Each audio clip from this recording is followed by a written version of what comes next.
I just wake up in the morning and I yell a lot, even though it's way too early. It's fun though. Wake up, wake up, wake up!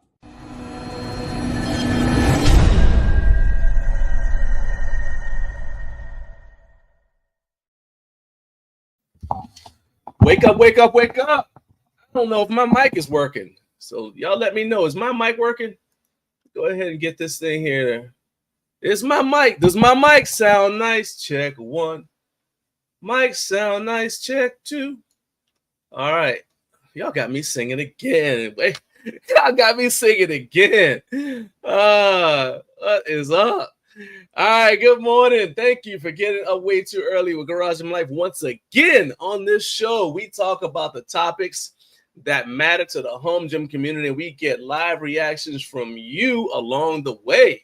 All right, this is a lot of fun. I look forward to this each and every week. This is one of the highlights of my week. I got a DM from a brand, and they said they were talking about how much coffee they would need to drink in order to match my energy. And I was like, it really is easy when you have a passion for what you're doing and you actually enjoy it. So I love doing this. I look forward to seeing you guys or seeing you in the chat and hearing from you. So thank you once again for all the support. It is 6:02 on the East Coast. So it's time to get active. Let's go. It's time to get active. Let me tell you what's on today's show. We got a lot going on. First hour, we're going to have news and other things. We're going to have a brand new Recliner of Rage. I'll tell you why I am outraged and mad this week. In the second hour, we're going to have my guy Merrill Hutchinson from the Kettle Bar is going to be joining the show to tell us, one, what is a Kettle Bar? I'll give you a hint. He said it's what happens when a landmine and a kettlebell have a baby. So, welcome to National Geographic up way too early with Garage Gym Lifestyle, because we're gonna figure out everything that's going on with that. Also, in the third hour, Brian Fleck from Wait It Out will be joining us. He's gonna talk. Brian has been. It feels like every time I go on Instagram, Brian has dropped a new product. So we're gonna go get him to unpack everything, get him to reveal as much of it as we can. And also, we're going to talk about what he's taking to HomeGymCon. And I know he's looking for feedback with some of his products. So we're going to get you guys to give him feedback along the way. Now that you guys know what's going on, so first of all, let's get it together. First of all, hit the like button, and if you haven't already, hit subscribe. Okay, that's what I need you to do. Hit the like button, hit subscribe, and then share this video with somebody who you think might like it. You know somebody. You may not know some, but you know at least one who needs to get this jolt of energy first thing in the morning. So go ahead and share the link with them. Tell them, hey, it's time for you to get up way too early with Garage Gym Life. There's this crazy dude on YouTube, and he's yelling and singing, and you have got to check this out. Go ahead and share that link. Now, let's go ahead and say what's up to everybody in the comment section. So let's see here. First in the buildings, Carlos.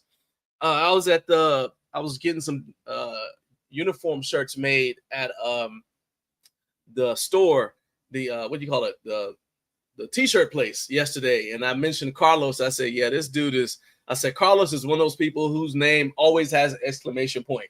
Right? I never just say Carlos. Even in my head, when I think Carlos, and in my phone, he comes up as Carlos with an exclamation point. Carlos, he said, wait, what's the day? Oh, yeah, wake up, wake up, wake up.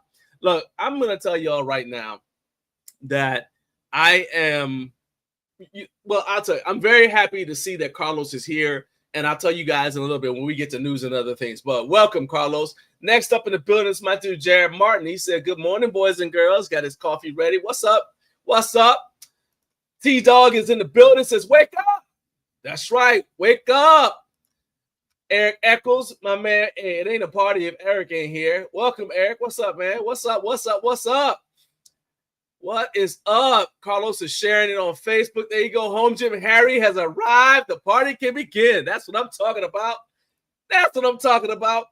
All right. So You know what's going on. You smash the like button. We're going in order. We're going in order, and now we know who's in the live chat. So now let's go ahead and dive headfirst into news and other things right now.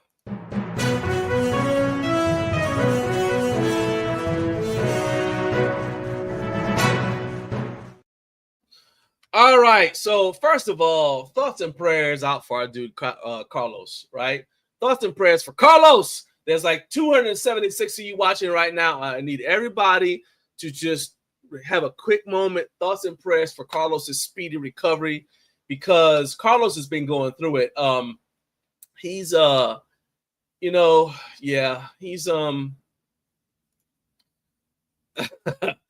been going through it, man. I don't know. He's got some injuries he's sustained. I don't know what he was doing. It looked to me like he was headed off he was trying to invade Mordor. But you be the judge. This is what I saw.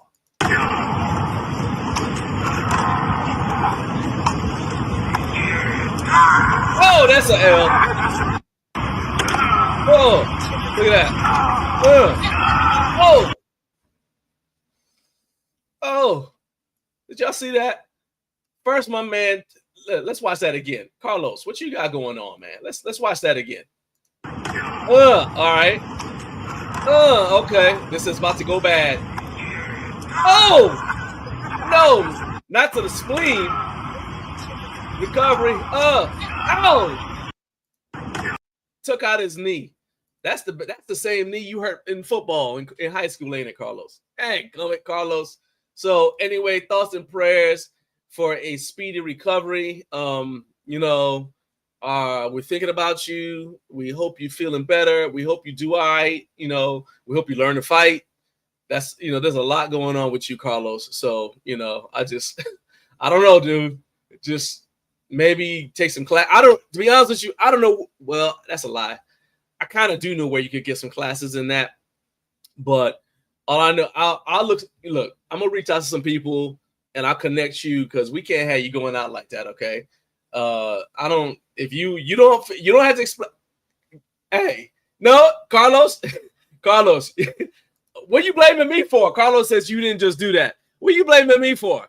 I tell all of y'all, if it's on the internet, if you put it on the internet, I will find it. I will find it. All right. So I'm just saying, I didn't do anything. Okay. I'm a journalist and I cover the home gym community. You're in the home gym community, and I saw that you were in distress. I didn't really know how to help you. Be honest with you. I know how to help you. So the damage is done. So the best thing I could do was spread the word that you're going through a thing, you're going through something. And so we just get, there you go. My mom said, get well speedily, Carlos. That's it. Yeah. I just won. I'm winning. That's it. I sound like Michael Jackson. Oh man. Darren said this is what Carlos trains for. Yeah, we gotta help you out, Carlos. I already watched from me watching your gameplay of The Last of Us. We know you can't shoot. Okay, there's that. Now we know you're not the melee weapons ain't your thing. Okay, but we're gonna find what you're good at, Carlos. I feel like we know what you're good at, and we'll talk about that a little bit later on. All right, just stick to doing reviews, because everybody's not good at everything. Don't worry about it. Don't worry about it, Carlos. That's all right. You didn't lose. You learned. Let's say that. Anyway, next news item, now that we've discussed Carlos's pain, is that we were correct. The ab bench pad, remember we talked about it last week, and I said I wasn't sure if this was I wasn't sure if the ab bench pad was going to be something that was going to look like the ab bench, the Powerline ab bench. Well, I got the email today and it has launched, and all I'm going to say to you is basically we were right, or at least I was right. I said I think it's going to look like this. And so let's go ahead. First screen share of the day. Get loud. Get loud. Okay, that's enough. That's enough. Let's go share the screen. All right. So the ab bench pad, this is it. It's on the AbMat website, and I will give you guys the link if anyone is interested. I'll add the link to the description for this video on YouTube. But this is it here. There's Christina. It's a nice side view of Christina using it. So unlike the Powerline ab bench that I have, let's see. Let me, I'll show you guys the Powerline ab bench just one more time. I'll show you guys again. So this is the Powerline ab bench. Okay. So you guys can see that with the Powerline ab bench, the pulley is integrated into the ab bench. Okay. And in fact, I actually just used it earlier this week for ab work, mine that's downstairs, right? But I actually used my bells of steel cable stack to do it. So I took I did a version of what Christina is doing in the with the the actual ab bench pad, where she has it hooked up here. So you see that she's got it a regular bench pulled up to one side of looks like a cable crossover, and she's using that as her resistance. Now, what I don't like about that is with the actual ab bench, the weight is the line of pull is coming from the bottom, right? So it comes up and over the top of the bench. This is still good, but essentially I think it's a more efficient way, maybe more effective way to do a machine crunch. Like the machine cable crunch that you see people do all the time. I don't, it's $95 and essentially you're only getting a pad. So this is what you're getting. But as you see, this got straps on the back, and you'll attach it to whatever bench you have, and then you just kind of go from there. Another cool thing about this is it's adjustable. The bench pad that I have is difficult to adjust if you're like at one of the extremes of height, right? So like Tim from Gym Crafter, who's well over 6 feet tall. I think he's like 6'6". He would have a hard time using my ab bench. Okay. Whereas with this pad, you can kind of put the pad wherever you need it so that it matches your lumbar curve. And that's the whole point of it right there. So it kind of just takes an ab mat and elevates it a little bit. So I can tell you that if this is like the ab bench, it's one of those things where it's very easy to do this wrong, to do this incorrectly, and just stack up the weight, right? But if you do it correctly, it is very, very effective. And once again, Nick Nilsson did an awesome review for us for our YouTube channel. It's on the channel, and you guys can check that out, where he talks about what he likes about it, what he likes about the ab bench. But if you guys just are interested in just grabbing this bench pad, because the ab bench itself is a lot more expensive than that, and you're adding another bench into the gym. So that's another thing that's something I don't like about the ab bench that we have downstairs. Is like it's a bench that we really only use for ab work. So if we're not doing ab work with it, it's just kind of taking up space in the gym. This seems like it would be a lot easier to store because you can probably find like some sort of wall storage or whatever and just hang it on the wall when you're not using it. So yeah, so that is interesting. That Jared says he's skeptical. So now you got my interest. What are you skeptical about are you skeptical about the pad itself or about the mechanics of the movement, Jared? I'm just curious. What's up? You know who's here. No Fake Channel. Checking in. Hey, in 2 weeks, we get to see the bad guy in person. Jonathan will be making his debut at HomeGymCon. All right. And I expect you to say, finally, No Fate has entered HomeGymCon. That's what I want. All right. Oh, yeah. Okay. So Jared says, mechanics, would I get enough use out of this? Have to store it? Yeah. 100%, man. I can tell you, so like if you've ever used an ab mat, I can tell you that if you like an ab mat, or if you like, or even extended range crunches, like what you could do with, like people take a glute ham raise and they hang off the end of the glute ham raise and do an extended range crunch that way. Or if you just take a regular flat bench and hang your upper back off of the bench, you kind of get the same effect of this. With an ab mat, I can tell you that in some ways it's easier because you get a little bit of pop once you get to a certain point. And it helps you, like if you're doing a sit-up, it helps you go all the way up. But it makes the first part of the movement a lot harder, right? Because instead of going to where you're flat, you're extending past where you normally start. And so the first part of the crunch is a lot harder, or at least it is for me. Once you get past the point where you're crunched, if you want to continue to a sit up, that's really not too bad. And with the ab bench, it's the same thing. The first part of the movement is a lot harder than once you get to where you are, like your torso is upright. And I think that's because, I mean, you're used to being in that position, and just crunching down is something that we do all the time, somebody like all the time. So we're actually kind of strong in just in a crunch position. If you've ever like done a standing cable crunch on a machine, it's not really hard. You have to like really be tuned in with the mechanics of the movement in order to be able to make good use of it.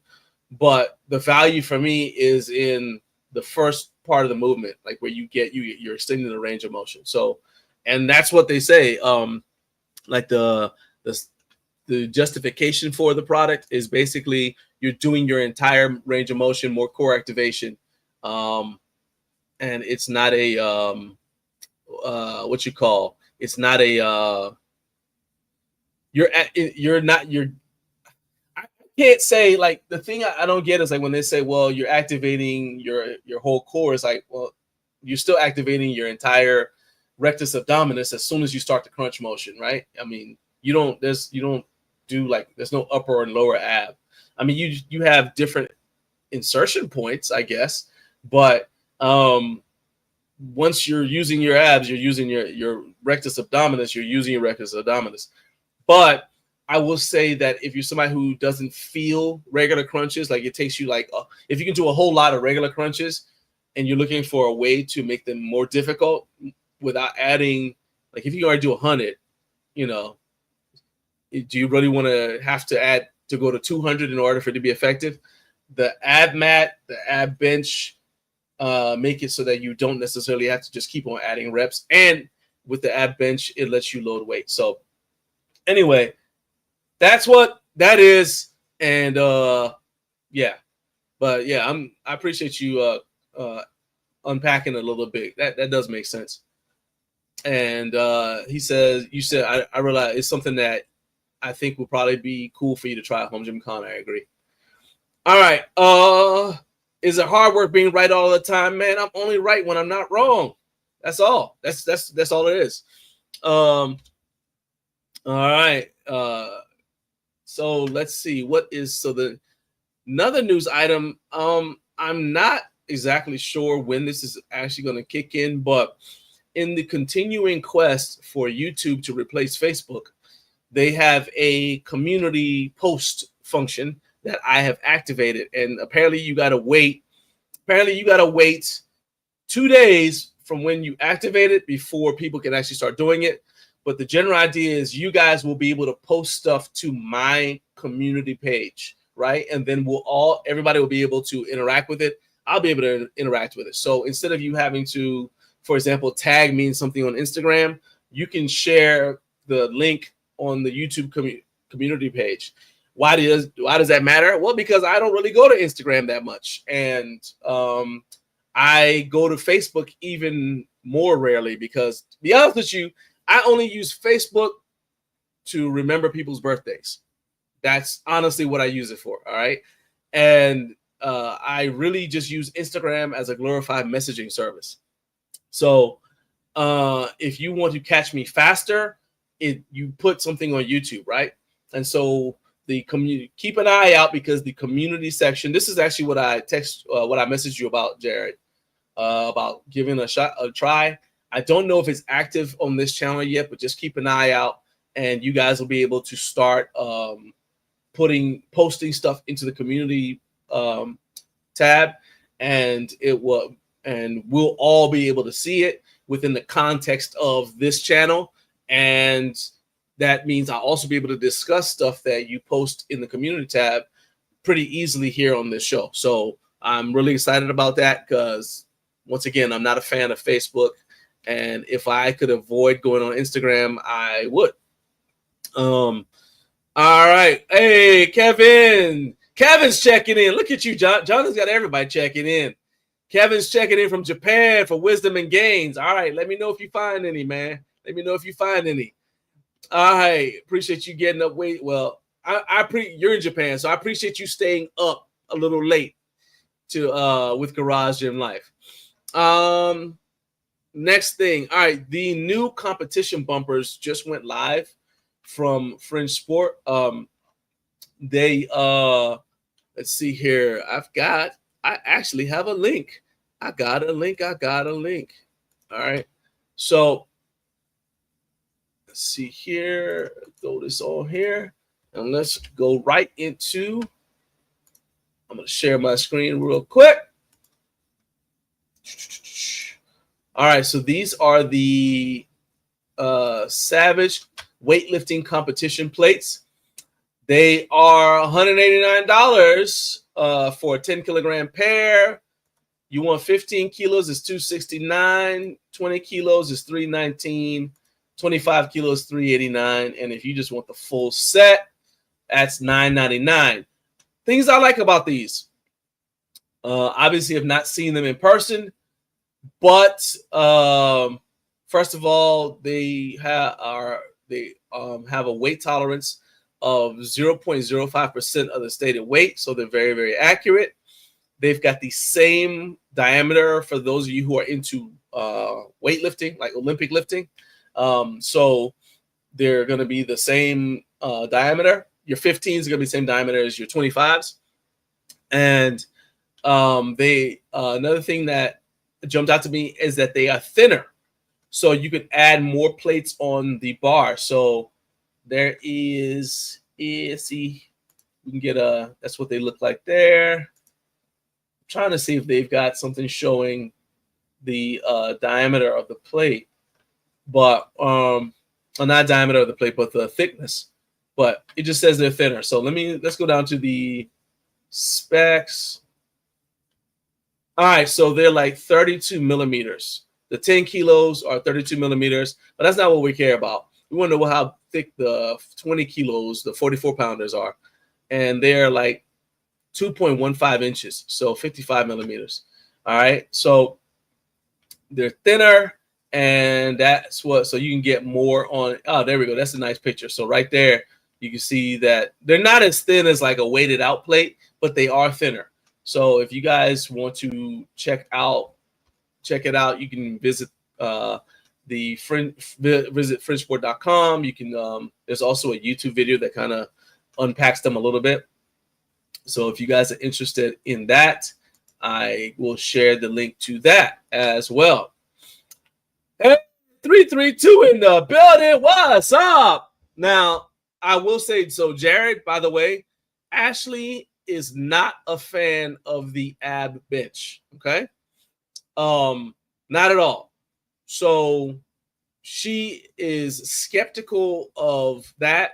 And I would assume, I think that you just got, I don't know if you saw what I was saying about the ab bench pad that ab mat just came out with. Hey, I'll share the screen again, just in case you didn't see it. So this is the ab bench pad, and so it is similar to the ab bench that I showed you that time about a year or so ago, I think. Anyway, so this is what the ab bench pad looks like. So anyway, so Jared was saying that he's skeptical about the mechanics of it, but all right, Jared was saying that he was skeptical about the mechanics and whether he'd get enough use out of this in order to justify getting it, which is a big deal. You know, you start getting to the point where your gym is crowded. And I was actually thinking about that yesterday when I was training. I was like, I really, you know, I know there's some people who like having like the 2 power racks set up so they can have like the functional trainer and all that stuff on one, and they have just a normal power rack on the other. I don't have room for all that. Okay. On the occasions, the rare occasions when we have 2 power racks set up in the gym for, you know, for comparison purposes, we have to move other stuff out. And it's annoying, be honest with you. It really limits what we can do in the gym. So we don't have room for all of that. And so with something, with the, what you call, something with the ab bench that I have, the dedicated ab bench that I have, it takes up space when I'm not using it. Now I see I get the rolled up towel thing. My problem with the rolled up towel, and maybe this is just a me problem, is that it doesn't stay, it doesn't maintain shape from set to set. So if I'm doing, and even if the reps get higher, it starts to flatten out. So I personally prefer at least an ab mat, but I get it, like the personal preference thing. Have you ever tried doing it from just a regular bench and hanging off the end of a regular bench, Ashley? So because I like that too. You kind of sometimes feel like you're gonna slide off the bench, but I really like that, especially if I don't feel like dragging the ab bench out. I just, you know, I just spin around and just do it off the end of a bench. So yeah. All right, so let's see here. We got more celebrities. Hey, everybody, we're having a meeting of the FOC, Friends of Carp, because he has arrived. He said 2 weeks out. That's right, man, 2 weeks out. And let's see here. And Ashley said there are many ways to have spinal flexion and extension without all the extras. I 100% agree with that. All right. So that was it. I think I saw a question that I have not answered. Okay, Carlos said, I saw those yesterday. I'll get some bumper plates eventually. They're pretty awesome. All right. And you said French competition bumpers. Does that mean that they are calibrated? As far as I can tell, dude, yes, they are calibrated. Let's see here. So yeah. Because as I said, they have a weight tolerance of plus or minus 0.05% of the stated weight. So I would assume that you'd have to use a calibrated scale in order to make sure that you maintain that weight tolerance. So I would assume, yes, that they are calibrated. All right. Outstandable question. All right, moving along. Something cool that just dropped. And that is the Kaizen multi-link adapter. So let's go here. The Kaizen multi-link adapter. I had seen this. I think he used to have this, Kyle, from Kaizen DIY. I think he used to have this through F&F Steel, and now he's got a collab with Bells of Steel, right? So I just ordered mine, but I was talking to Kyle yesterday, and if you guys are interested in it, first of all, it's really cool because as you guys can see here, this is an upgrade to the standard little rectangular 2-to-1 adapter that Bells of Steel sells when you get the cable stack or a functional trainer or something like that from them. this is an upgrade to that. Okay. And I am super excited about using that. I can't wait for it to arrive. But I was talking to Kyle, and he said that if you want to support him, you don't want to just get it. If you want to support him, you need to use Kyle's affiliate link to make sure that he gets it. So I'm going to go ahead right now, and I'm going to share that affiliate link in the chat. And right there. All right. So that right there is the link for Kyle's link for the Kaizen multi-link adapter. So if you guys grab it, make sure you use that link so that Kyle will get paid. Okay. I'm a big believer in the people who come up with ideas getting credit for it.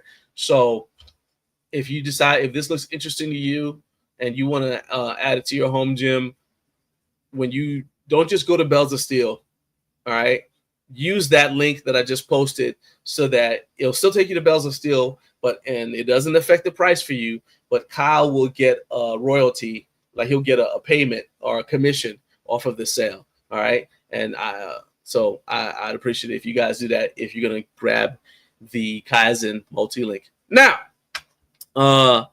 if on the other hand, you guys want to get anything else from Bells of Steel, we are huge fans of their Blitz indoor cycling bike. I love the Bare Steel, the Bare Naked powerlifting bar. I mean, there's just tons of stuff. The cable, I just mentioned that earlier that I was using their cable stack to do the ab work, and then I also used it. So, all right, I'll just tell you about last night's workout. So during last night's workout, Naomi and I were training together. Naomi used the Bells of Steel cable stack for tricep press downs. She used it for seated cable rows. She used it for lat pull downs and cable hammer curls. I was actually doing essentially a back workout, but so I deadlifted, and then I had to do. This is the first time I've done it in a long time, but I actually did a lat pull down. I did lat pull downs yesterday. It's a historic occasion. Write that down, Jonathan. So I did lat pull downs on the cable stack. That's all I used it for yesterday. Nope. And I also did Palloff presses. So the Bells of Steel cable stack is one of our favorite pieces of equipment. We use it all the time. And if you guys want to grab any products other than the Kaizen multi-link, if you want to grab any products from Bells of Steel, like the Bare Naked powerlifting bar or the Blitz indoor cycling bike or the the Hydra, which I'm a fan of, or or anything else, go ahead, help us out and use this QR code right there, because that will give me credit for you guys, for sending you guys to Bells of Steel. It just basically supports the channel. And so I'll leave it up for a second. So all you gotta do is scan this QR code, take you to Bells of Steel. It doesn't affect the price for you at all, but it does support the channel. All right. So there we go. Let's go ahead and take that down. All right. And that is that. All right. Now, I want to do a quick react and respond. All right. This is based off of something that I saw on social media, specifically on Instagram. And before I get started, this is based off of a post I saw from Basement Brandon, right? And so let me go ahead and pull this up right here. All right, so I'm gonna share the screen. First of all, I'm gonna show the post. Okay, so let me screen share the post. Okay, Look at that. That is not good. So this guy's unracking 315. And if you can't tell, his Major Fitness bench immediately became a decline bench. Not because he adjusted it, but because the bench couldn't hold up underneath the weight. Okay? It immediately bent. All right. So now, as I said, I'm going to say some things that are not about this, my reaction to it. I posted a comment and I said, you know, I have so many questions, right? Hey, shout out to like the 726 of you guys who are watching right now, man. Do me hit the like button right now. Hit like and hit subscribe. Appreciate you guys getting up way too early with Garage Gym Life. But I said in my comment, I said I have so many questions. And the reason why I had a lot of questions is because I was scrolling through the comments and I didn't see any responses from Major Fitness, right? So, and I said, you know, I don't like this. To me is a safety issue, and I can't understand why the brand wouldn't have responded unless they don't know about it. So, I reached out to Brandon and I asked him, you know, I reached out to Brandon because I didn't know, and I'm going to share my screen now to show you guys the chat I had with Brandon. Right there. All right. So I said, because my first thing is like, all right, so this was a video that Brandon shared from a buddy of his. And so I was like, hey, was your buddy able to get a resolution from Major Fitness? Like, basically, did he reach out to them, right? And Brandon is like, I'm not sure. It just happened yesterday. I'm like, okay. So I was like, well, full disclosure, I forwarded it to one of my contacts at Major Fitness because I forwarded it to John Alfreda from Major Fitness. He was on the show back in March. And I was like, hey, man, just FYI, I just saw this. I didn't know if you guys were aware of it, right? And I told Brandon I did that. I said, you know, hey, hopefully they get it resolved, right? Because my thing is, but the thing I say about any product, this happened to be a Major Fitness thing, but the point I'm making about this is I see too many people who have an issue with a product from a company. It's an issue that's covered under warranty, and the first thing they do isn't to contact the company. First thing they do is to go complain about it on social media. I'm like, hang on, let me take this down real quick. Because like I said, this is not a shot at Brandon. The point of Brandon's post was basically, hey, you need to think about, think critically and be careful before you order something, right? Know who you're ordering from. And I'm 100% on board with that. I agree with that. My point is, it looks to me like his buddy had the issue with the bench and reached out to Brandon before reaching out to Major Fitness. I don't know if that makes sense, right? Like, he shares the video with Brandon, but then didn't reach out because we went through the conversation. Brandon said he said his friend hadn't heard from Major Fitness, right? Hadn't been in contact with Major Fitness. And in fact, yesterday I got a comment from someone on Bells of Steel video that I did, and they said that it was about the Blitz indoor cycling bike, in fact, and they said that about a month after they got it, some of the knobs were loose. And so they found they had to tighten the knobs every time they stood up, right? And I was like, did you contact Bells of Steel to see if it's covered under warranty? Because I would assume that that's normal use. That's in line with the use of the product as is intended. So that should be something, if you got a bad set of knobs or whatever, if they're stripped, that's something that should be covered under warranty. I don't know because I haven't looked at the warranty for the indoor cycling bike, but that person's first instinct, the first person they told about it as a problem was me, and I can't do anything for them. I don't understand why people Like, I don't understand. You know, I'm glad my man's safe with, you know, with the bench and everything, but I don't understand why you have why so many of us, we have a problem with a product, and our first instinct isn't to contact the company to get it fixed. First thing we do is post on social media. What are your followers gonna do?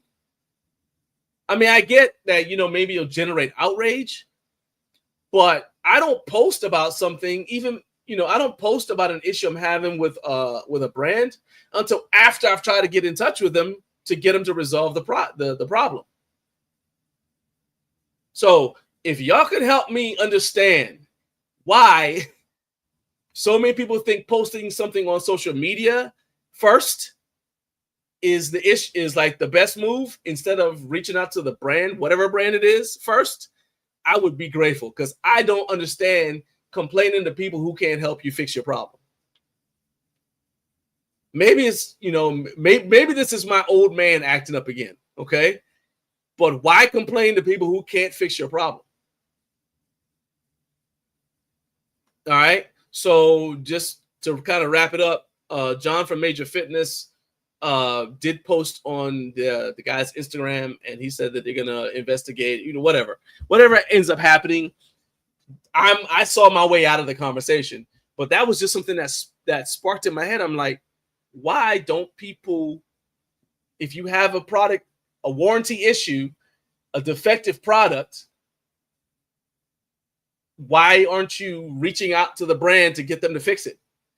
Why is your first move go to social media to complain? I don't understand. I don't understand that behavior. Okay, I just don't get it.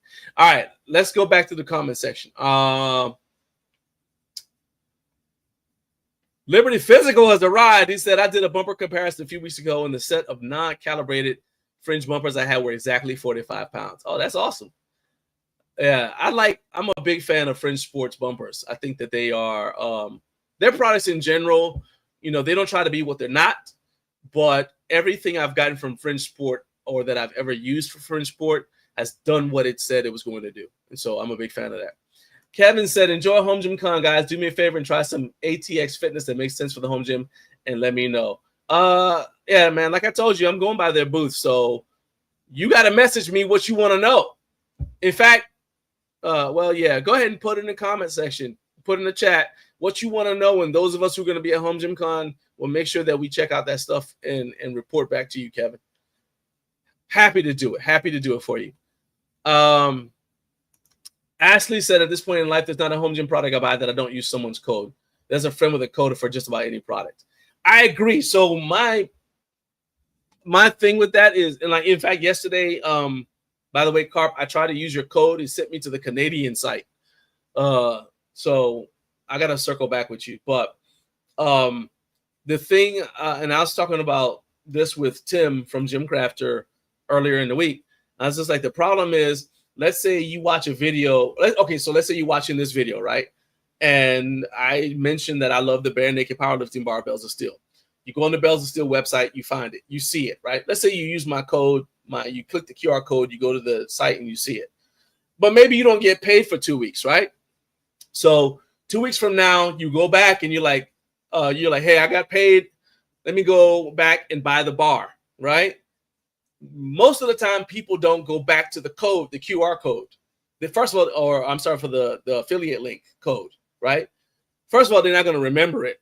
So usually what happens is they'll just go to Bells of Steel and look up the thing they were looking for and buy it. So although I was the reason they found out about the bar, or maybe I was like the tipping point to get them to want to buy it, we don't necessarily get credit with the affiliate link unless you make a purposeful attempt to find out the affiliate code to pay for the thing. And that's just all I'm asking, is like, for people, if you're going to buy the multi-link, go ahead and be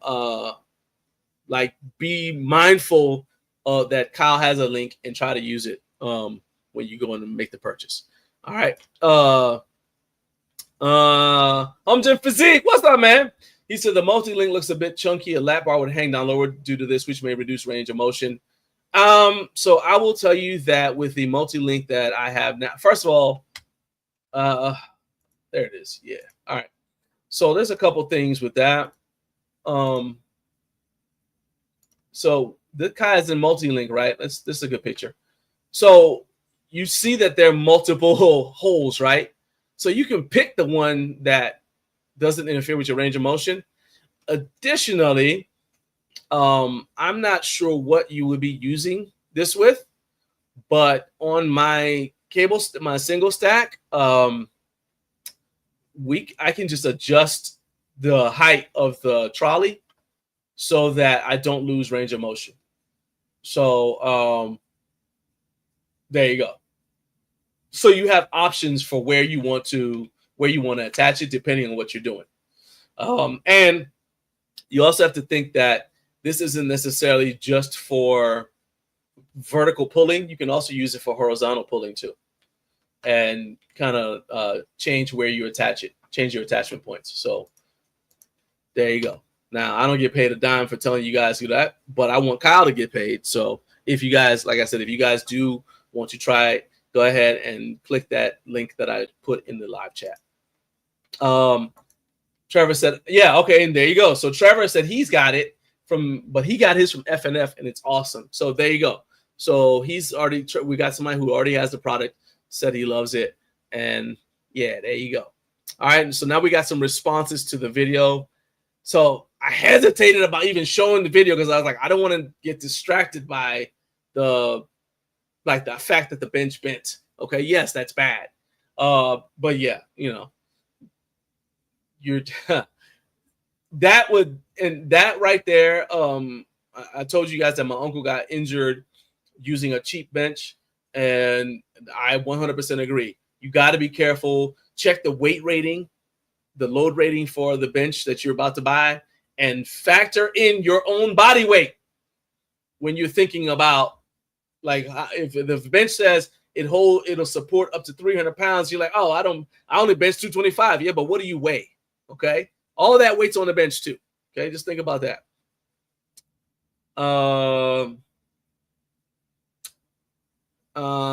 So Ashley said that's why she doesn't keep their products after she reviews them. And Carp said, yeah, if I can't hold 315 without bending, it's not for me. I mean, I don't care what the weight is. If I get on the bench and it bends, me and that bench are breaking up just like that. But I'm going to reach out to the company first. I ain't going to complain about it until after I reach out to the company and see what they say.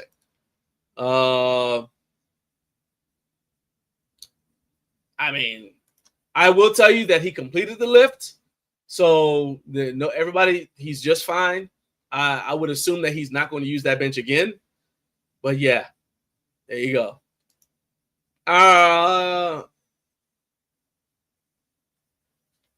There we go. All right, thank you, Ashley. Ashley said people like sympathy and attention. Most people don't think the way we think. They think product broke, let me share instead of let me solve. I guess, because I'm like, that fits kind of with what, like, people love misery. People say they don't, but people love misery, and they want you to stay miserable with them. It's I think it's like a character that was from a Pilgrim's Progress, where he wanted to hang on. He had like a hump. He wanted to hang on to his hump because he had gotten so comfortable with the pain. But anyway, yeah, I get that. Well, I understand it, and I don't understand it at the same time. I'm like, I want a solution. I don't want to be mad. I want a solution. Eric said, everyone wants sympathy and attention. Social media has ruined society. But you know what? Before social media, I think that was like, people would go and they'd go complain to all their friends. It was like, well, you're like, I can't believe they did this to me, or I can't believe this is going on. It's like, oh, well, did you try to fix it? Oh, no, I just called you to see what I should do, to just let you know what's going on so you guys know what's going on with. I'm like, why don't you try to fix it? That's hilarious.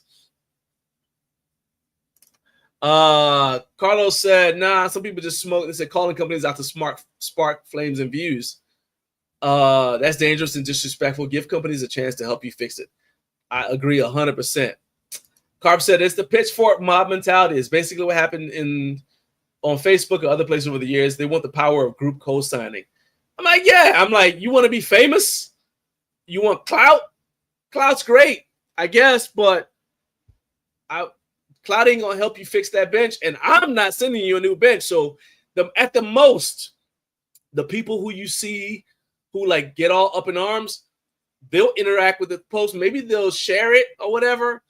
But once they get off Instagram or whatever, they're done thinking about you. Okay? So yeah. So there you go. Let's see here. I would rather reach out to the company and ask for help. Most companies want to help, but they don't know if there's a problem until they're told. 100%. 100%. And you got to also think too that if you don't reach out to them so they can correct the problem, that problem continues. You know what I'm saying? It doesn't get any better. It doesn't improve because the company won't know, you know, because the ones that they have might work just fine. And Trevor said, most of the time when I have had a problem with a home gym product, I called the company and they gave a resolution that left me happy. And that is all you can ask for. All right. We're going to do Recliner of Rage because it's the most popular segment. And we have a little bit of time before we get to our first guest of the day. So let's go right into it. It is time for Recliner of Rage. Let's go. It's the Recliner of Rage. It's the Recliner of Rage because he's not happy.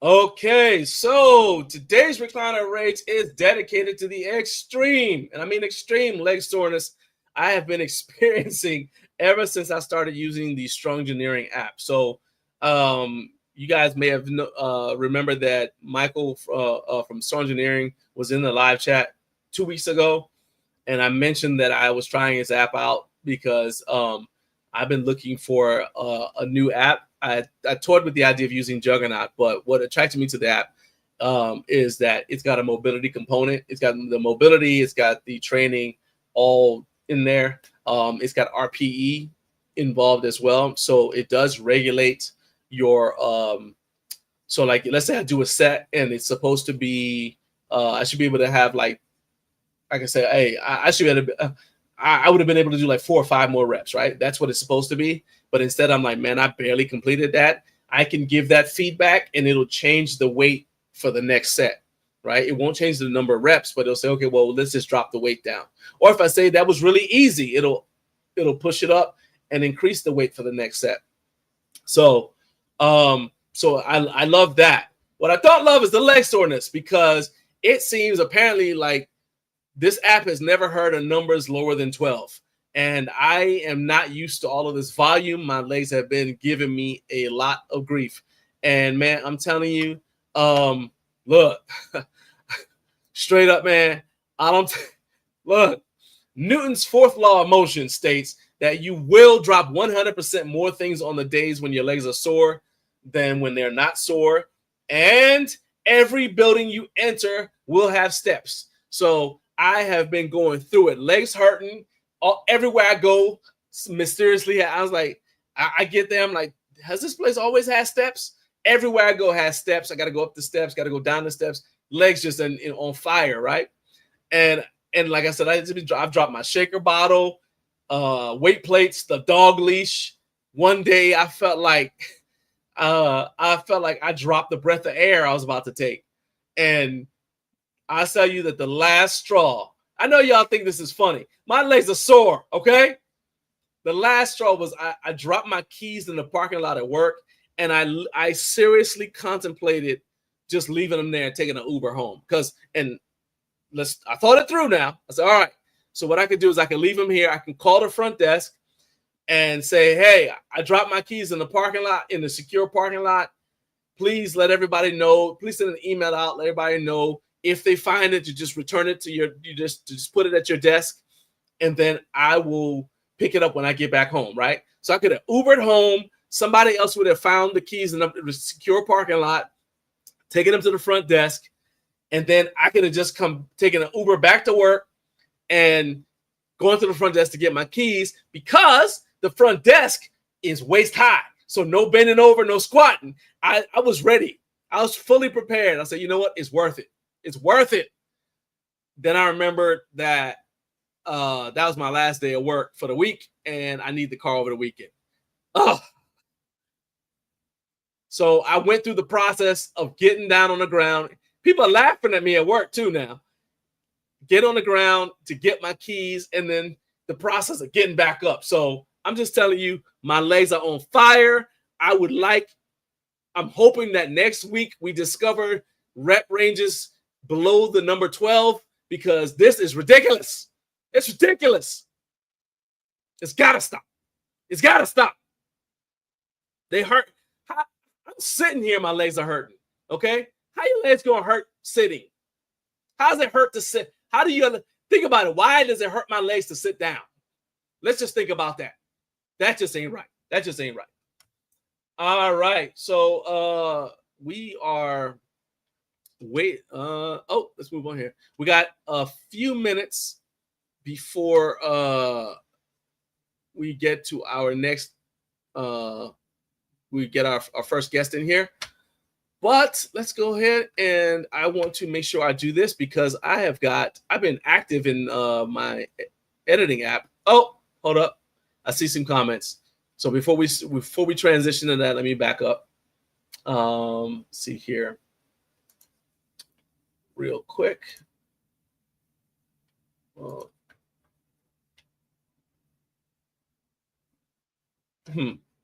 right. Okay. So let's go to these comments. All right. Eric says, if the bench bends and they didn't know it was a problem, obviously they didn't test it. Come on, Eric. They might not have tested that specific one is the point. You all right. So what I was trying to get at is the ones that they tested at the factory. It's not like they may not have tested that specific one. They should have maybe, but they test all of them. They're like, hey, it works fine. All right. And then one of them misses, slips through the cracks. And that's why you contact them. Hey, you said that this bench can support this. It slipped through the cracks. It's your fault. Send me a new bench or send me my money back. But you got to give them a chance. Let's see here. And Carp said, okay, they obviously didn't test it. I have the Rep Nighthawk bench. It's rated for 700 pounds. I put 1,300 pounds on it for a day, and it was fine. Carlos is laughing at my pain. He said, leg day steps brought to you by Fernando. Dude, I'm telling you, I think Fernando's smacking my keys out my hands. It's horrible. It's horrible. T-Dog said, I was at Costco, saw a guy with a shirt that said, always skip leg day. I went up to him and joked that his shirt gave the worst advice in the world. He laughed and showed me the back. He said the back of his shirt was supporting people in wheelchairs. Nice. Wow. Okay. Wow. Hey, some of those wheelchair athletes are pretty strong. So don't sleep on the wheelchair athletes, the paralifters. All right. Let's go back to what I was going to do here. So several of you have asked me, and the answer is yes. The Garage Gorilla Bar will be at HomeGymCon. David Dennis is bringing one to our live show at HomeGymCon, and we will be giving that one away free. We're also going to have another one. I spoke to Ashton with Freedom Fitness, and he said that he's going to let me have one of the Garage Gorilla Bars at his at his booth. And we'll have so that you guys can kind of check it out if you don't get a chance to check it out during the live show. You'll be able to swing by the Freedom Fitness booth and check out the Garage Gorilla Bar for yourself. See if you like the knurls, see if you like, whatever. I mean, he'll have a power rack set up there. So if you guys want to get a set of bench with it, there is an 8 a.m. Workout time, early access workout time. So if you're in there for that, you can go ahead and bang out some reps with it. And then we'll have a way for you guys to purchase it. You won't be able to buy that one, but we'll have a way for you guys to be able to purchase it while you're there. Now, if you know that you already want one, and you don't want, and you want to be able to pick it up from HomeGymCon, then you can go ahead and there we go, right here. You use this QR code and you scan it. Let me get this out of the way. All right, you scan that QR code and that'll take you to the Gorilla Strength website, and you can grab the Garage Gorilla Bar at that time. And remember, every time you buy one, it supports the show. So it's hands down is my favorite accessory bar. I think as far as all of the other kinds of bars that are available for pressing, if I were to get, this would be the first, a thick bar would be the first bar I would get as an assistance bar for any kind of benching, because it is closest to an actual straight bar. So while I do think that there's a place for like Swiss bars and angle bars and things like that, my first choice would be to get a thick bar, because that a lot of times corrects a lot of the issues that people say they have. And at the same time, it gives you an ergonomic training effect that you don't get with some of the other types of accessory bars. So once again, you can scan that QR code. It'll take you over to the Gorilla Strength website and you can grab it. There is a 2-week lead time on the bar. So if you order it now, you got a good chance of being able to pick it up while, maybe you can arrange with David to bring it with him to HomeGymCon, and you can just pick it up from him there and save on shipping. All right. And just to let you guys kind of check out what it looks like, I'm going to go ahead and run this video that features the notorious CARP. So let's check it out.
There you go. Shout out to my man Carp. My man Carp right there. You didn't know that Carp was a fitness model. Appreciate Carp did a really good review of the Garage Gorilla Bar. It's over on his YouTube channel, and I'll put that link in the description for this video as well, so you guys can check it out. Meantime, it is 7:05, 7:03. So shout out to the Central Time Zone and anyone else who is just now joining us. Thank you for getting up way too early with Garage Gym Life. I have 2 awesome guests for you today. I hopefully will be joined by Merrill Hutchinson.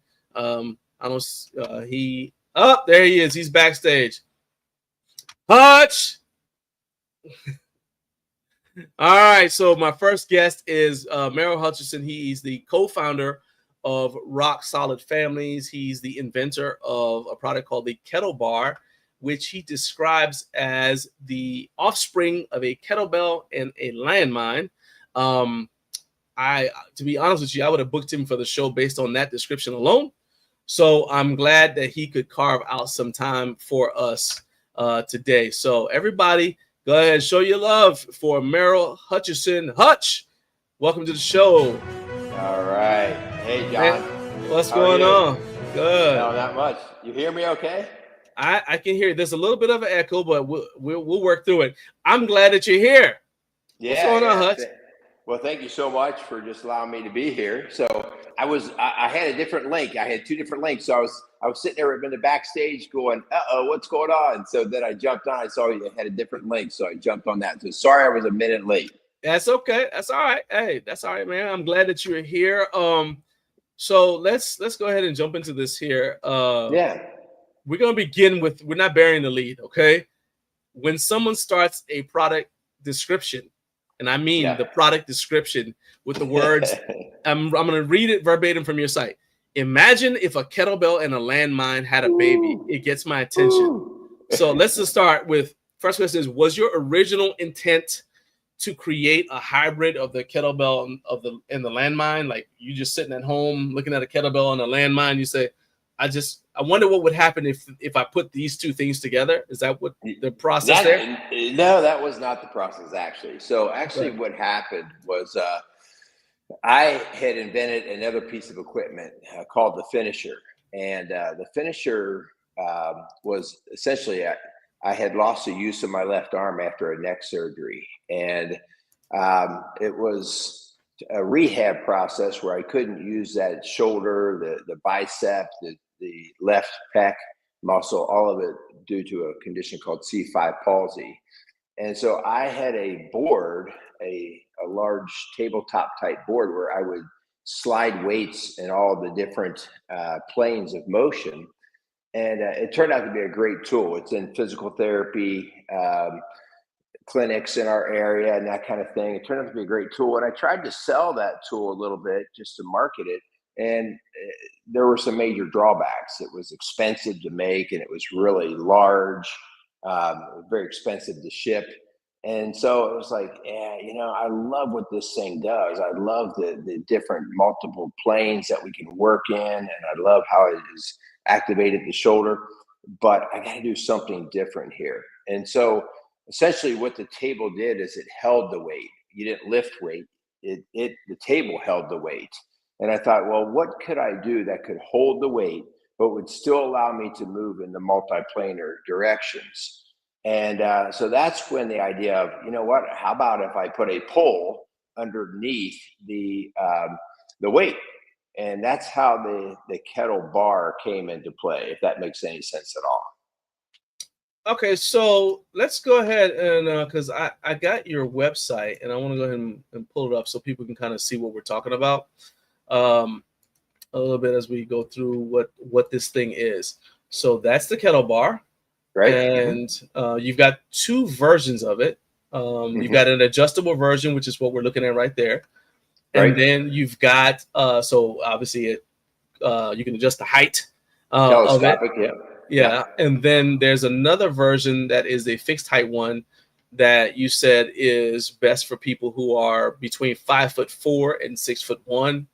And then I guess if you're somebody who's taller, obviously you would want to get the adjustable height one. The adjustable height version. But I'm glad that you told me, I'm glad you told me that you didn't set out to combine these two things. Because my next question was, all right, how much pre-workout have you had? What time of the day? Like what was going like who hurt you? What was going on, right? But okay. But if I'm a typical home gym owner watching this, right? The question is immediately going to be, why do I need it? Right. And you kind of touched on it a little bit, but I want you to kind of unpack it. And actually I'll go to your, so people can see it in use. You've got some videos of it on your Instagram. So I'll pull up your Instagram real quick. Let's get right here. Boom. There we go. All right. So that's you using the Kettle Bar, right? But while we're watching that, what problem is this solving? Like, why should the people watching this show right now on LinkedIn or on YouTube, why should they grab the Kettle Bar? Yeah, a couple of different things. The first thing really was that it's multiplanar, and so I am a big believer. I've done all the old traditional lifts of squats and deadlifts, and all of those are great. So I would never trash talk those. But to be real honest, they're not very athletic. They're strength building, but they're not very athletic. And so one of the things that the Kettle Bar does is allows you to move in multiple planes of motion. So it's from transverse, sagittal, frontal planes, and then the combinations of those. So that is one big thing. And so we have found like the physical therapy group, and they've taken to this with the idea that they can get their clients to work in different directions. The other thing is, and this is just a matter of preference of working out. Time is limited, okay? Time is limited. I'm a dad of 5 kids. Busy, running rock solid families, doing all this stuff. I don't have 2 hours to hang out in a gym. And so I'm always about bang for the buck in terms of exercise minutes. And the cool thing about that really came to play, and this happened with the finisher as well, is that I can load up the kettle bar. Like in that video you're watching there, I think I've got probably about 60 pounds on there. And with that 60 pounds, I will leave that same weight on. And because I never have to set the weight down, I can go from one exercise to the next. And in a matter of 20 to 30 minutes, I have done my squats, I've done my presses, I've done my rows, I've done my rotational work.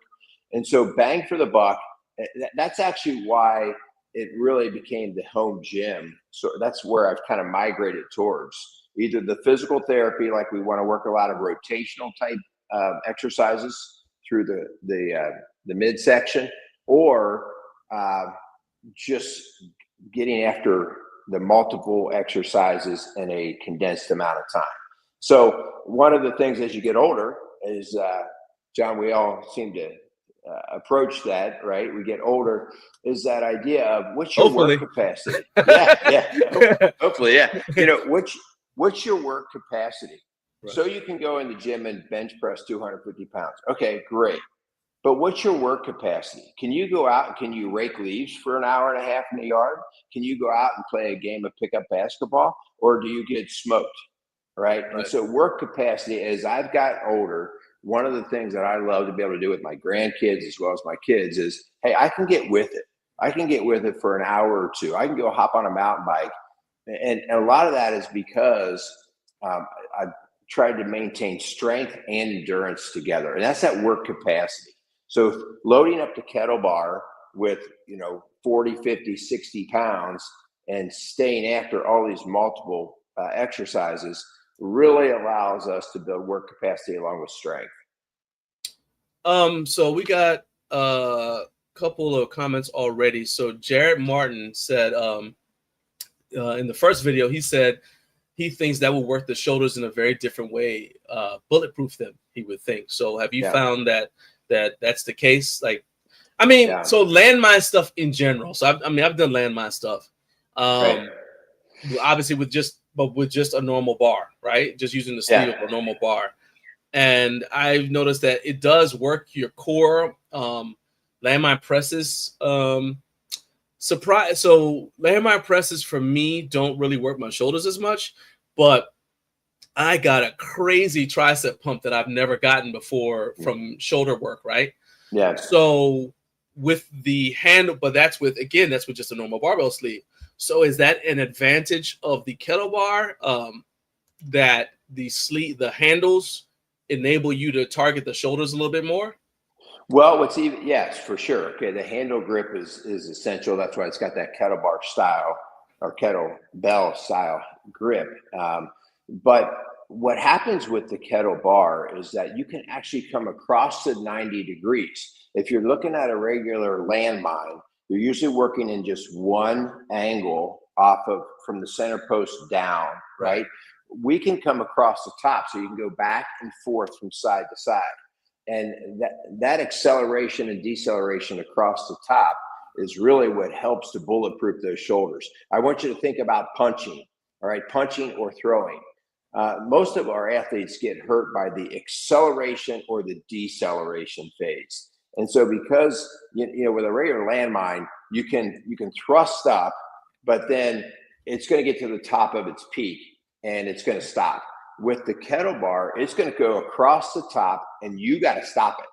All right. And so you've got to decelerate the weight and then accelerate the weight back and forth. And that right there is really what helps to bulletproof those shoulders, really along with any of the exercises that we do. But being able to break across the point, the peak, and go to the other side and have to stop it and bring it back is one of the big components that we get out of the kettle bar. All right. The next question or comment is from Joey. What's up, Joe? I don't know if I said hi to you, Joey. Joey Echeverria, what's up, man? We hopefully there's no dinner, so we can't have dinner at HomeGymCon, but we could definitely hit a food truck together, man. We will make that happen. But Joey said that's been key for me staying healthy with powerlifting training. Mixing in movements in different planes has made me much more resilient. And I can say that So I'm 51. I'll be 52 this year, and I can say that it's one of those things like, like when you were young, you could accidentally just be in shape, right? You're like, Right. whatever. Yeah. All right. But as you get older, I don't think that we automatically have to lose capacity. We just have to be intentional about maintaining it, retaining it, and in some cases attaining it. Because there are things I can do now. Well, heck, I definitely couldn't do when I was 16. And some things that I can do now that I couldn't do when I was 20 or 22. It's just a matter of how you train and not letting go of certain things, right? What would you say is the biggest game changer that people report to you when they've been using the kettle bar after they've used it, let's say 3 months? Yeah. So really, to your point of all the different ranges of motion. So you think about a little kid. A little kid's out. Hopefully, a healthy little kid. He's out and he's playing. He's climbing trees. He's moving in all these different planes. And as we get older, the most lethal, deadly thing we have in our home is this thing called a chair. Man, yeah. Yeah. Oh, yeah. Okay. And so all of a sudden, I'm stuck. My hips are stuck. My shoulders are stuck. Everything's stuck. And you don't use it, you lose it over time. And all of a sudden, I'm 62. Right. And all of a sudden, I'm like, oh my gosh, I can't even squat. I can't even, throw a ball and all that. Yeah. So what happens when we got guys that come in? So I do a Saturday morning strong dance class. Okay. And my strong dads, we do a lift, and then we do a little Bible study, and these guys are talking dance stuff. But the guys come in at first and they do that 45-minute lift. And then about 3 weeks in, they're like, dude, like, I'm feeling stronger than I've ever felt. And it's not, a lot of it is the neuroactivation, the neuromuscular activation that they haven't done in forever. Even if they're guys who go to the gym and do some standard lifts, the idea that we're running in multiple planes is really what they go, man, this has been key. And so at least one day a week, they love to come in and hit that kettle bar and just run through all the different dynamics. So when you're talking about dynamics, and this actually goes with what I just see in the next comment. So 46 Fitness, what's up, Mario? Hey, Mario. He said this tool is amazing for all kinds of sports fitness like baseball, golf, and football. And I was just looking, and I saw on your Instagram, and as I was going through and researching, all right, and I saw, like the athletes that you have on there, they're doing different things, right? Just going to different planes, right? You've taken this to at least 2 trade shows that I know of. You went to, so it looks from your Instagram, I think it said you went to the Perform Better Summit. So you went to the Perform Better Summit, and obviously that worked out for you because now the Kettle Bar is on the Perform Better website.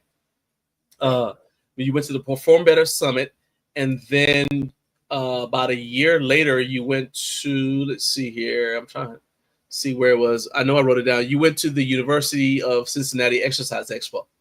Yeah, right. There you go. I want to show everybody that you clean up, you got your business casual on.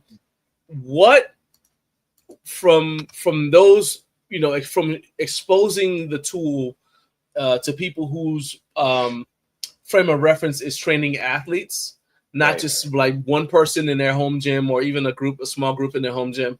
Now these are like coaches, ADs, of universities, and I mean probably will Perform Better. You had physical therapists, you had some what do you call them, exercise trainers there. What was the feedback there? Yeah. Okay, let me give you the negative feedback. Okay. Just because I think that's important too, and it's kind of what has helped shift my focus. Because when you first create something like this, you're just all excited about it, and your love for it kind of clouds your vision. And so I'm thinking, man, this would be great in everybody's gym and every school and everything.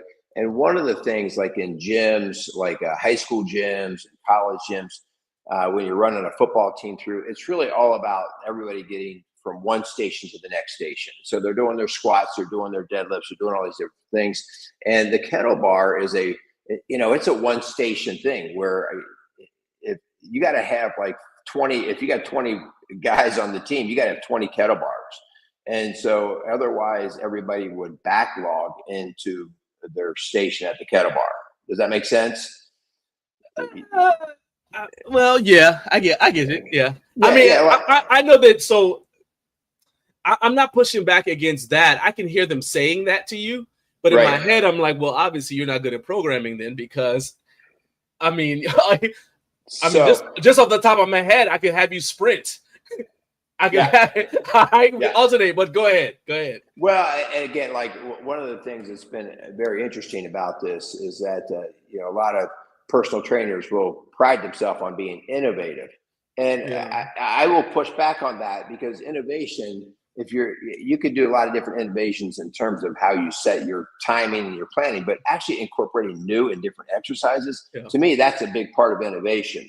And a lot of them, because you have to play with the kettle bar a little bit, you got to learn it. You got to learn. You put it in your hands. You got to work the rotation. So that's actually why I do a lot of the class work, because I got to train guys up a little bit so that they feel more comfortable to see what they can do with it. Right. So after that, one of the big feedbacks I got was really all of our baseball people, our tennis people, like the United States Tennis Association has it down at their training clinic down in Orlando.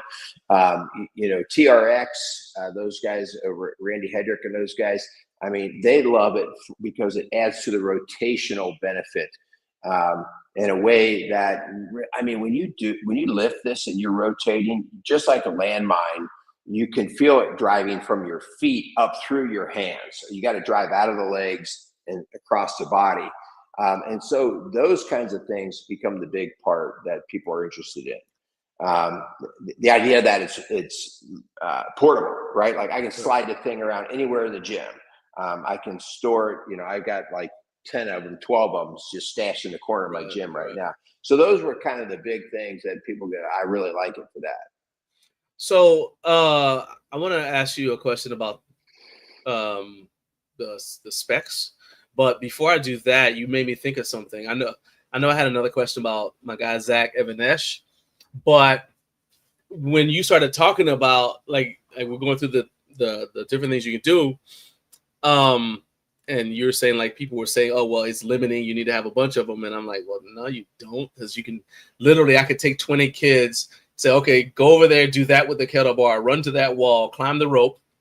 When you come down from the rope, I want you to do a handstand, walk around the wall, come back down. I want you to bear crawl back over here, not get in the back of the line. That's your rest. Right? That's off the top of my head. Okay. Yeah. Right. But that made me think like, well, don't they have landmine classes where they got a bunch of people doing landmines, which led me to where we are. All right. Now we finally arrived at what I wanted to say. Have you contacted David Weck and the guys at Weck Method? Because they're the coiling core guys. Yes. I actually have reached out to David Weck. I have not gotten a response back. I did that a couple months ago. We were trying to go back and forth. So the Weck Method is really a lot. Because they do that coiling core thing. I was like, oh, that looks like it was just right up the alley. Okay. Yeah. Definitely something I want to continue to pursue with those guys. Rory. What's up, Rory? Good morning. All right. So hopefully you got somebody else watching the country. Rory's a member of the National Guard. So all right, defending the country. So hey, while you're here on the watching the show, you need to have somebody else watching the country. Okay, yeah. I'm depending on you, Rory. Hey, they're a little bit busy right now. It looks like. I know, right? Yeah. So let's go back to what I was going to ask you about specs, because I looked in your website. Yeah. And I'll share the screen because if they are somewhere, I want you to direct me to where it is so that people will know when they go to the website how to find it. So let's start with the adjustable height one. I could not find specs on it anywhere. So what's this thing made of? How much does it weigh? I know this one. I started with this one because it is portable, because you can compress it down. But if it weighs 80 pounds, that's unlikely. That's still not portable, right? So how much does it weigh? And plus it comes with a base plate. So, I was in artillery in the Marine Corps. So when you say base plate, I think something heavy. So what are the specs on it? Yeah. So the specs on the adjustable are running just about 9 pounds. It's made out of aluminum. Okay. Okay. That's pretty light. Okay. Yeah, super light, super light. So originally we made them out of steel. And when you're developing a product, you find out everything that sounds great and perfect about it, but then you start to recognize what's not working. So this telescopic part that you see on the picture that you have right here, one of the problems that you do when you run with steel is that it's very difficult to plate the inside of a tube. Right? It's a very expensive process. And so our first ones that we made, man, it was great. Steel, heavy duty. So scraping. It would be rusty. It would be scraping rusty. The coating up. I got you. Yeah. And so then you get rust all over your hands, and then it's like, come on, this is messy. So I did actually pay the money to have those plated. Just to plate those was $130 a piece, just to plate them. Nothing else. Okay. Yeah. So I was like, man, at that cost, I could build these out of aluminum, which aluminum is a little bit more expensive up top, but I don't have to plate aluminum. And so the cool thing about the aluminum was right off the bat, I dropped about 4 or 5 pounds on it. And so that's what got the adjustable one. It's sitting right around 9 pounds, 9.5 pounds. The base what's the diameter? The diameter of the base plate is 10 inches. Right? No, I mean the handle diameter, because I'm thinking. So you said that it's so for somebody who's 5'4", well, they probably have smaller hands. So like, what's the diameter of the handle? Yeah, so the diameter of the handle itself is just over, I think it's 1 1/8 inch grip on there. Okay. The bar itself. It's a very comfortable grip. Actually, you can't see it, but I have different prototypes that sit off in the back of my gym. And this grip, that 30-degree angle that you see on that bend is super comfortable. No matter the size of the hand, because when you're putting that thing off to the side, it kind of fits right into your hand. And and it's all knurled. So that knurling, between the knurling and that bend, it really fits the hand well. Comfortable fit. It stands, as it's compressed down, it stands around 4 feet, about 4 inches. If you telescope it all the way out, it's sitting right around 6'1". Okay. Not quite as tall as a landmine. So I went to hear, in case anybody's concerned, it's not Christmas, but I wanted to show this because you've got, I was talking about the handle diameter, and this is a great video from your Instagram that shows people with different hand sizes and body dimensions all using the Kettle Bar. So I wanted to make sure that it showed like what, that it's not limited to just one size. Because my guy Donnie is here. Donnie is here from Addicts Clubs and Maces. He's all about that rotational life. So I'm gonna go ahead and throw that up there and leave that up while we have this going. While we're going through the conversation. Now the thing that is gonna get some. So we're talking about that, and then you got a fixed one. So the fixed height one, I'm assuming that's also aluminum. Yeah. So essentially what happened is all of these are locally made. I do very small batch runs. Very expensive for me to make. So it's not like we're making a lot of money out of this deal. Okay. I got you. Ultimately, we'd love to get it into the hands of somebody who could really manufacture these and spit them out a lot cheaper just by volume. So what I might be able to help you. The guy who's coming up right behind my next guest, Brian Fleck from Waited Out in Chicago. He's got make sure you watch when the interview's over. Make sure you tune back in to watch so you can hear Brian's interview. But go ahead. I'm sorry, I cut you off. Well, so what I had to do is I had to find a way, man, how can I cut this cost?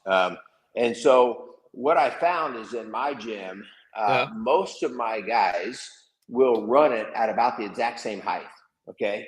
And so I was like, if 80% of my people who are coming in are running at the same height for most of their exercises, not all of them, but for most, I said, where's the sweet spot? And so I made a sweet spot. The sweet spot is I think, yeah, what you see there on that video right now is the height of the sweet spot. That's the height of the fix, right? Right. And Okay. so the fix is just the single pole at a given height, in which taking out the telescopic part, yeah, you lose some of the features of just being able to extend, but you can do practically all the exercises. You just have a slightly different lever bar, okay?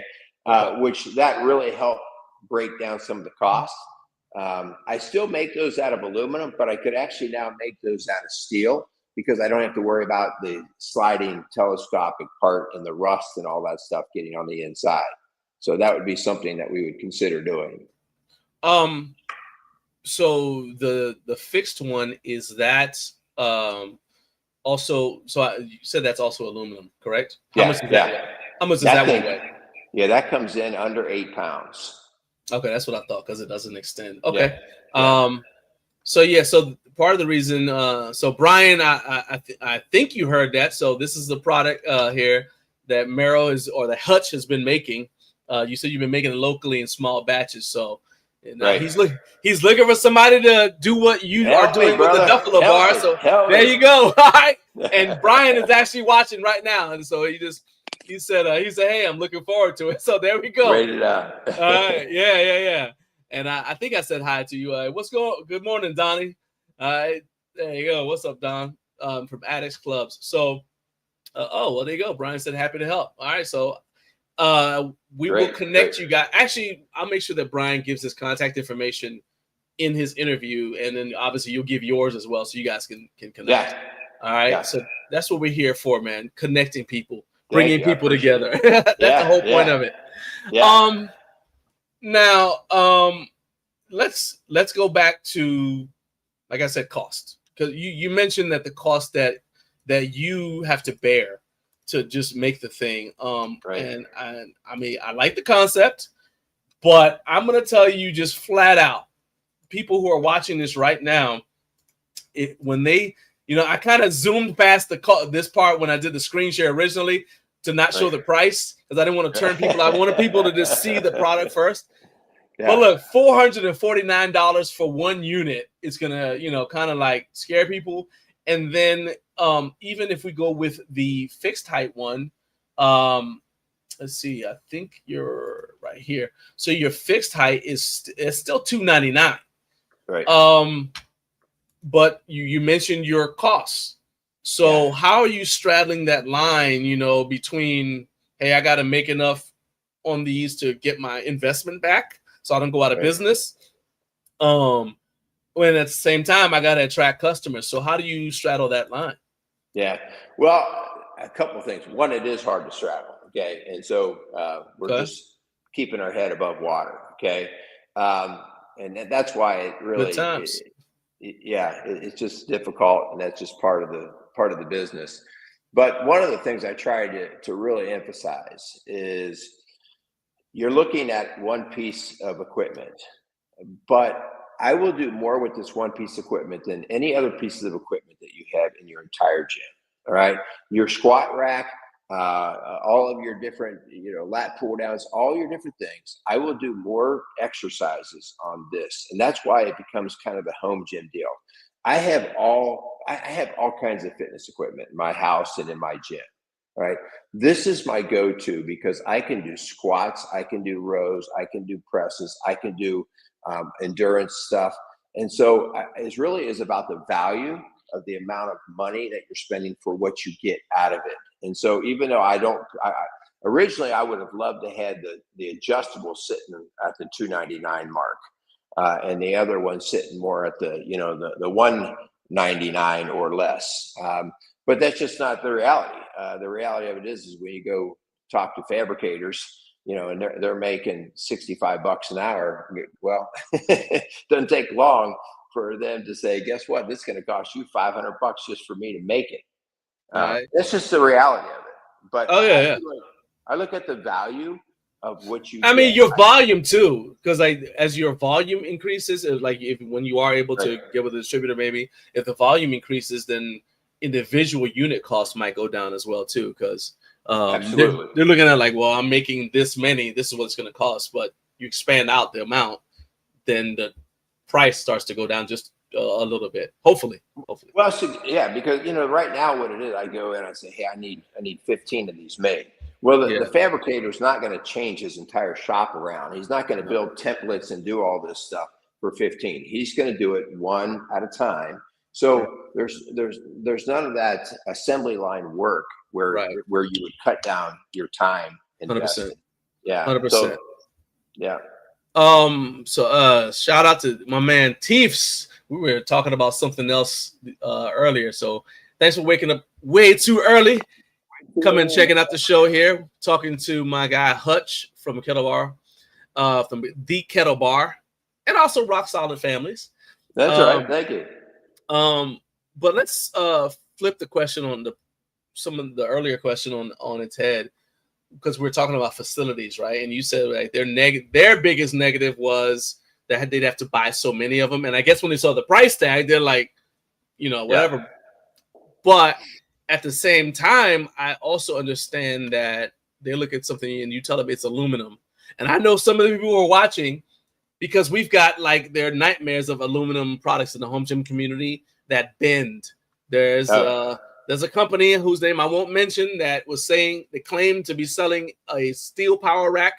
Turned out it was aluminum because somebody put a magnet on it and the magnet didn't stick.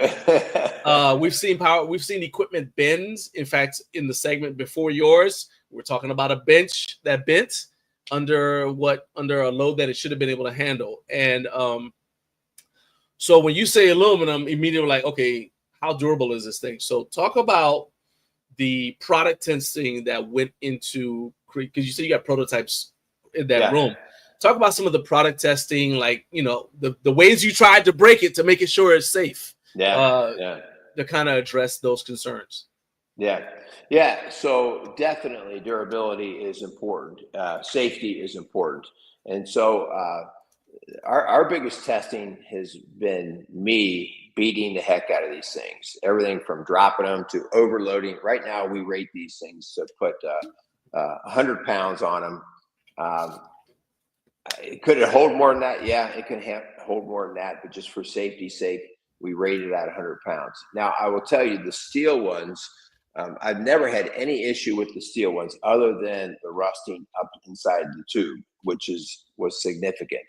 The aluminum ones, the one thing we had to change differently is there's the weight tray, the tray that actually holds the weight that slides up and down. Our first weld job on those was not strong enough, and some of those base plates broke. So we had to go back. We got thicker aluminum and made sure we got a much more concentrated weld on those, and they've been doing fine since we've done that. So that was just a matter of us testing and seeing, well, what's going to hold up and what's not. Obviously you can abuse any piece of equipment. If you take them and you roll them around, like some guys try to roll them around like they're a barrel or something, and that just puts a lot of extra stress on those base plates. So we advocate to handle it properly, use it the way it's made to be used. But I've never had anything break in terms of the handle, the ball and socket at the end. I've had nothing bend, even when I got headed in its longest telescopic reach and loading it up fully with 100 pounds and doing all the different exercises. I've never had anything bend or anything like that. So I'm not saying you couldn't damage it. I know people can find all kinds of crazy ways. They'll take it as a challenge. But yeah, it's been very durable. Like I said, the one problem we had was the weight tray, the weld breaking on that. And since we beefed that up, we haven't run into that problem again. Okay. How many of these have you sold? I've sold right around 45 of these right now. 45. Okay. All right. Yeah. Again, like I said, we're local. We're doing it one at a time. No, I'm looking at like just like in terms of people saying like you've got, so there's 45 of them out in the wild, and it's like, all right, each owner is a use case. Yeah. Right. And so you've sold 45 of them. You've got 10 of them there at your place that people use every weekend, right? For your classes. Yeah. Okay. So now we're at 55. So I'm just thinking like how many have gone through that's also durability testing, like under normal use, things like that. Right. Okay. Right. We have, so I don't know if you're aware of HomeGymCon. Yeah. Okay, so HomeGymCon. I'm going. You're going. There you go. All right. So there we go. So that actually goes right into my question is how you display the product at the Perform Better Summit. I would assume then it changed when you went to the University of Cincinnati Exercise Expo. Right. And I would assume that you've also refined it a little bit for what you're going to be taking to HomeGymCon. So what are some lessons that you're learning? I know we've already talked about the kind of athlete that you're targeting. But have you, what can people expect from your booth at HomeGymCon when they get there? And I got to make sure I introduce you to Don and Addicts too. I think that you guys will enjoy meeting each other. But yeah, so what can we expect from your booth? Well, I'm actually not going to have a booth, so I don't want to mislead anybody. Okay. I'm going, and I have several different meetings set up with other possible distributors and that type of thing. Gotcha. I am bringing equipment down. So that we can just demonstrate it to some of the people we're going to be meeting with. All right. So I don't want to mislead anybody there. So you're not going to have a booth, like you'll just have it like in the car or something. So if somebody sees you walking around, then they can be like, "Hey, Hutch, let's go out to the car." Absolutely. I'll have plenty of equipment that way, but mostly I'm doing that very intentionally because I'm at that place where, I'm producing my little one-offs one at a time. We make a joke in my house. I'm married to rock solid families, which is the thing that pays my bills, and I'm having an affair with the Kettle Bar, and so phrasing, Hutch, phrasing. Okay, yeah, but no, I got you. So I'm actually going down there to try to get some connections with some people who can help with this, to really, because it's a neat product. Obviously, I'm prejudiced on that, but it's a neat product. It's a lot of fun. It does a lot of different things. I need some help to even make it better, to get it out there. I got you. Yeah. Okay. Yeah, but as far as how what we do, I have to get people's hands on it. So what I found quickly, even at the Perform Better and at the UC Expo, as well as I went to the TRX headquarters, we set up classes and we put people through the paces. And they put their hands on it, and that right there is kind of okay. I got it. I'm sold on it, because when they see, the first thing, I think they're blown away at everything that it does. I put them through a 5-minute little, okay, now let's drop into a squat. Now let's go into a row. Now let's walk and go into an arc, that they start to walk through that. And then the next thing you know, they're breathing hard. I'm not even putting them through anything intense. And they're going, holy cow, like, let me catch my breath first. Yeah. So just that alone right there makes them realize that they've got a real tool in their hands. This isn't a gimmick. Okay. So I'm going to let you sort of already addressed this, but this is a comment from Home Gym Physique. Now, he's in the UK. So understand that if he were to purchase your product, he would also have to deal with that ridiculous shipping cost. And then they also have like a thing where you have to I forgot what they call it. Home Gym Physique, remind me what this thing is. It's like the thing shows up at the clearance customs, and then the person receiving the product has to pay a customs fee. So that's on top of, whatever it costs to buy the thing, right? So here's his question. He said, with respect, you can buy a bumper plate landmine attachment for very cheap and simply insert a barbell, which most home gym people have.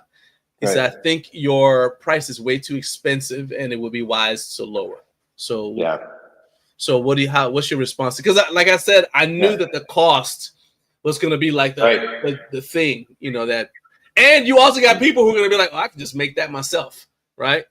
Well, I will challenge, which I'm not encouraging. I can imagine some weird stuff in the wild. I'm not going to be responsible. If you try to make one yourself and get hurt, it's not my fault.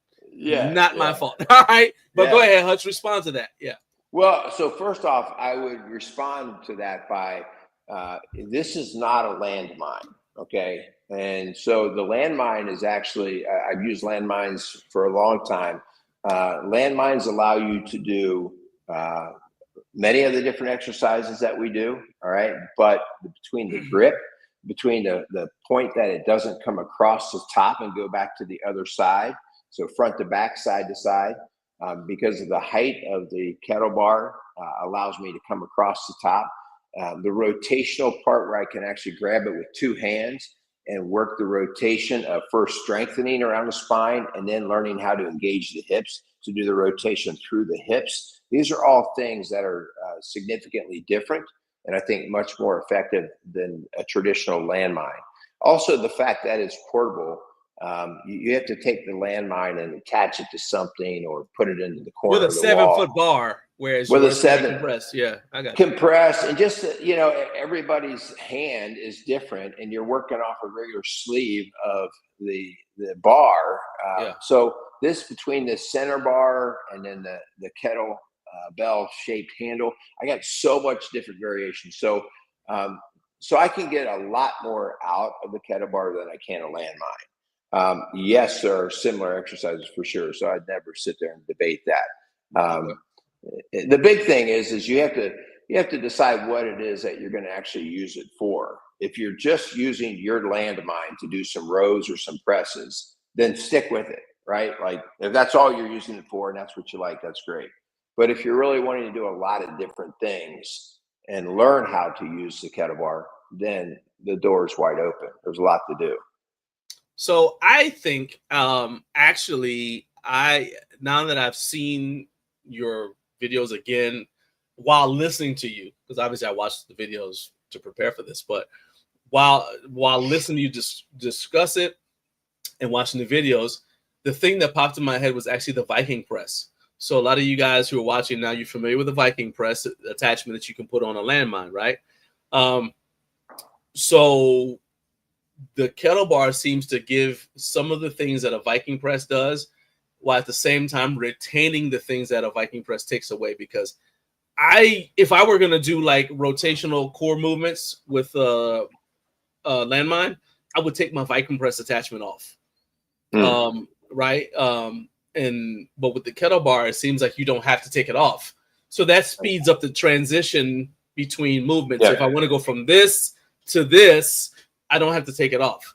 I'm not saying that there aren't people out there in the wild who may be able to do rotational stuff with a Viking press. I'm saying I will take it off, right? So I think that's an advantage there. Home Gym Physique said, thanks for answering this question. Yes, sir. Yeah. But that's the thing that popped in my head is like, oh, it's kind of like throwing a Viking press on there too. So it's really the baby.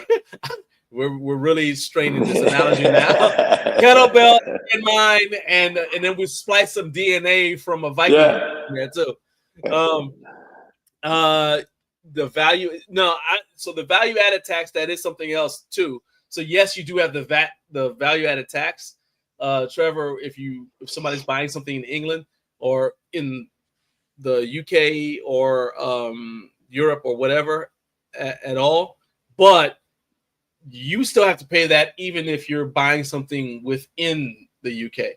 I'm saying if you're shipping something from outside the UK, outside the EU, you not only have to pay all of that, but then the person who's taking delivery of the product has to then pay a customs fee.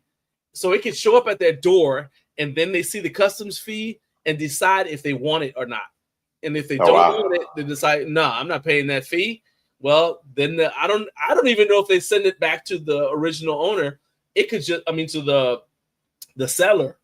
So your kettle bar, might just end up in the hands of some random customs person because it just gets tossed out, right? Like literally, they can refuse to pay the customs fee. And Hutch said, I've paid many customs charges over the years. Like it is crazy, which is why a lot of brands want to just they want to find a distributor in country so you can sidestep all that. So you can sidestep at least the customs charges. But anyway, so let's move on. So back to what I said about Zach Evanesh. I don't know if you're familiar with him, but I mean, just he's basically he runs an independent strength training facility in New Jersey. Okay, I think he actually has 2 gyms. One's in Manasquan, another one somewhere else. But I'm talking about that family of coach, like somebody who's preparing wrestlers. That's who he trains. A lot of wrestlers, a lot of football players. I think baseball players maybe too. You know, people who are helping prepare kids for stuff. Have you reached out to anybody like that? Yeah. Or is it still early stages? It's early stages, but one of the things my sons won't appreciate me using them, but I'm going to use them. They're both former Navy SEALs, and they're both former state level wrestlers. And so, my training was in strength training for wrestlers. Okay, that with some swimming background prior to that.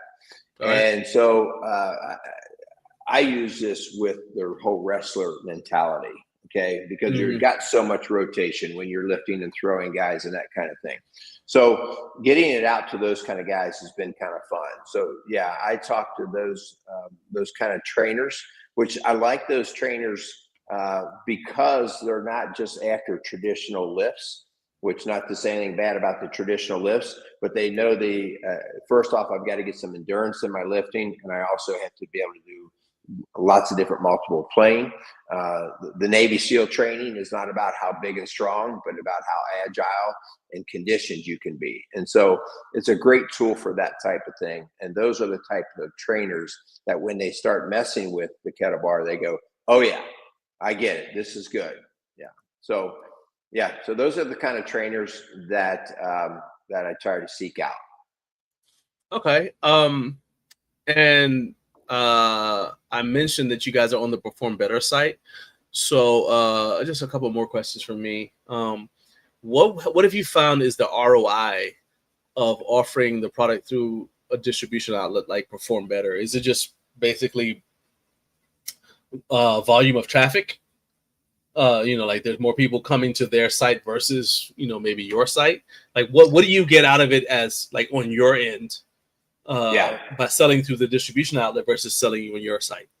Yeah, to be honest, most of it is credibility, because I had to present the Kettle Bar to their group of folks who run that, Chris Poyer and those guys. So just getting their thumbs up of approval to say, hey, this is kind of a neat product, but we'll carry it for you. So that's a huge endorsement that I worked on and to get. As far as return on investment, it's, it's not a moneymaker that way because of the cost that I then have to, essentially I'm pretty much not making much money off that at all. You. Right. Yeah. Yeah. But again, it was more about just getting the credibility out there. Well, speaking of credibility, Liberty Physical said the trainer and physical therapist in me is really starting to see the benefit in this tool. Great way to train deceleration. Guys, yes. Like, think about the MMA. Think about throwing the punch. You have to accelerate it, but then you have to decelerate the punch, right? And so the idea that the kettle bar, you got this weight moving, that momentum is moving, that 60 pounds or whatever it is that you have, and you've got to recoil that and bring it back. That deceleration, acceleration training is really special with the kettle bar. And so the idea that he picks that up is pretty cool. All right. So I'll just be honest with you. While I would not, I know you said like you could do more stuff than when all right.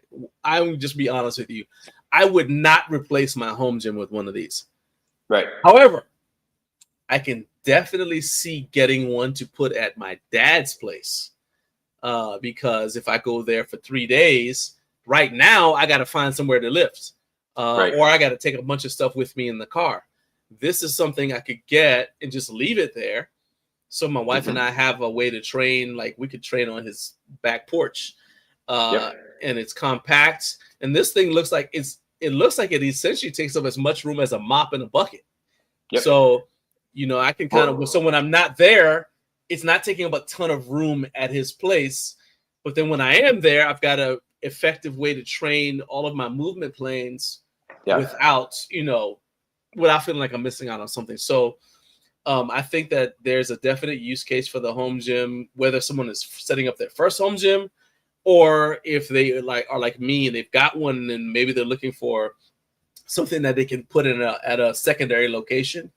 So that being said, if someone is interested, how could people find out more about the Kettle Bar? So you can give the website information, whatever, or if they're heard enough and they're ready to make a purchase, how can they do that? Yeah. So our website is kettlebarfitness.com. So you guys can go on to that. If you want to reach out to me directly, you can get me at Hutch, Hutch, at Rock Solid Families. Okay. So I just run everything through that email just so I don't have multiple emails going out. But Hutch at rocksolidfamilies.org, O-R-G, right? And you and I can talk. I'll tell you what I'll do. I'll take the first 5, either I'll do adjustable and fixed height. The first 5 on either one of those, I'll do 33% off. That'll put, in other words, we're going to jump the adjustable down to $299, and I'll do the fixed height just for the first 5 people. I'll take it down to, I think that puts it right around $199, $200. But that's if you go right to me at Hutch at rocksolidfamilies.org. And mostly I just want to get it in people's hands, give them a chance to do that. So the first 5 people, but you want to make sure you mention this show, because you might get like you get like a random person who just happened to wake up himself and find this online, and you're like, oh, what is this, right? Yeah, mention that you heard us on Garage Gym Life, and we can talk. You know, part of the importance, John, is I don't just like to sell them randomly. I kind of want to get to know and get their questions and help them learn about how to use it. Even though it comes with a manual and how to set it up and to do all that, a lot of times if it sits in the corner, people go, well, I don't really know where to start. Right. And so I like to talk to people and say, okay, here. In fact, I do all the time. Well, you guys have a manual, right? A digital manual that with every purchase that they can download. Okay, nice. Yeah, we have the manual. And you got a YouTube channel. In fact, I didn't even mention your YouTube. You got a YouTube channel that's got like some videos on it. Okay. But I will have guys, we'll do a Zoom call, and I'll set up my kettle bar and they'll get their kettle bar, and I'll say, hey, let's go through a little workout. Let's get you comfortable. Let's make sure we don't put our hands where they shouldn't be, you know, these kinds of things when you're adjusting and sliding weights around. So I like to do that because I want it to be a good experience for people. Awesome. Hutch, man, thank you so much for coming on here. This was great. I look forward to meeting you at HomeGymCon. So if you see me running around, make sure you stop me and say hello. We will be there both days. So looking forward to running into you and talking a little bit more. Like I said, when the interview's over, make sure you stay tuned and keep watching, because we got Brian from Wait It Out coming on, and he's going to give you learn more about what his business does. And then you can also get his contact information at the end of that. Plus, we're here on LinkedIn. So if anybody watching on LinkedIn who's a brand owner who wants to get connected with Hutch and wants to maybe get involved with producing or distributing the Kettle Bar, you guys go ahead and you can reach out to him with the contact information that he gave here. All right. Fantastic. All right, man. I just want to thank you. I want to thank you for the opportunity. And, we're just an infant. Trying to grow a little bit, but anybody's help would be much appreciated. Awesome. Thank you so much for being here, man. You have a good day, Hutch. All right. Thank you. All right. Later. Okay. So that was Merrill Hutchinson, Hutch, and he is the founder of the Kettle Bar. You guys just heard him say that he is going to give you guys the first 5 people who reach out to him. And I will put his email address in the video description. Actually, you know what? Let me see. I can do better than that. Get it right here. I'm copying it as we speak in real time. I'm copying it.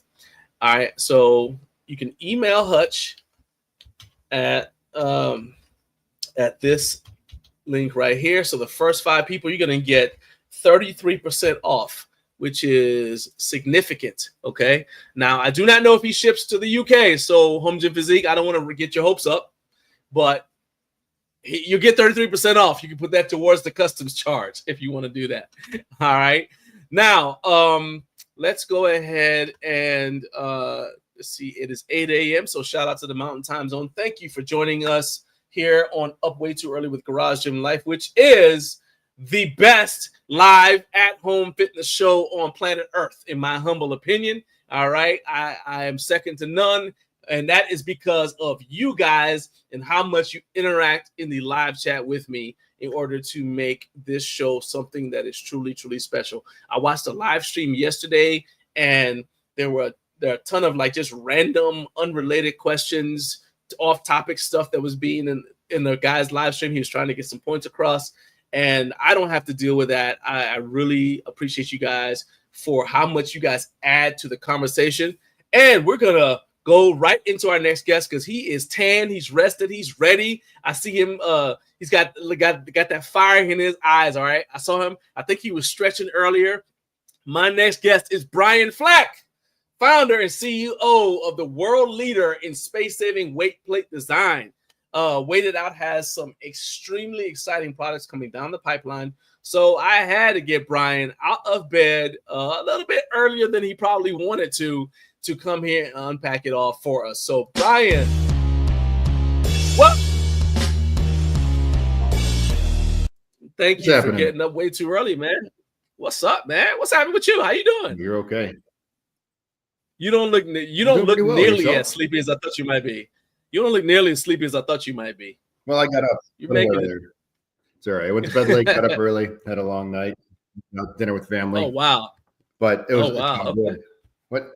Nice, so nice. If it's hard to hear me, let me know because I'm on a different computer than usual. The memory's kind of slow, and if not, I'll go on my phone. But if it's good, keep going.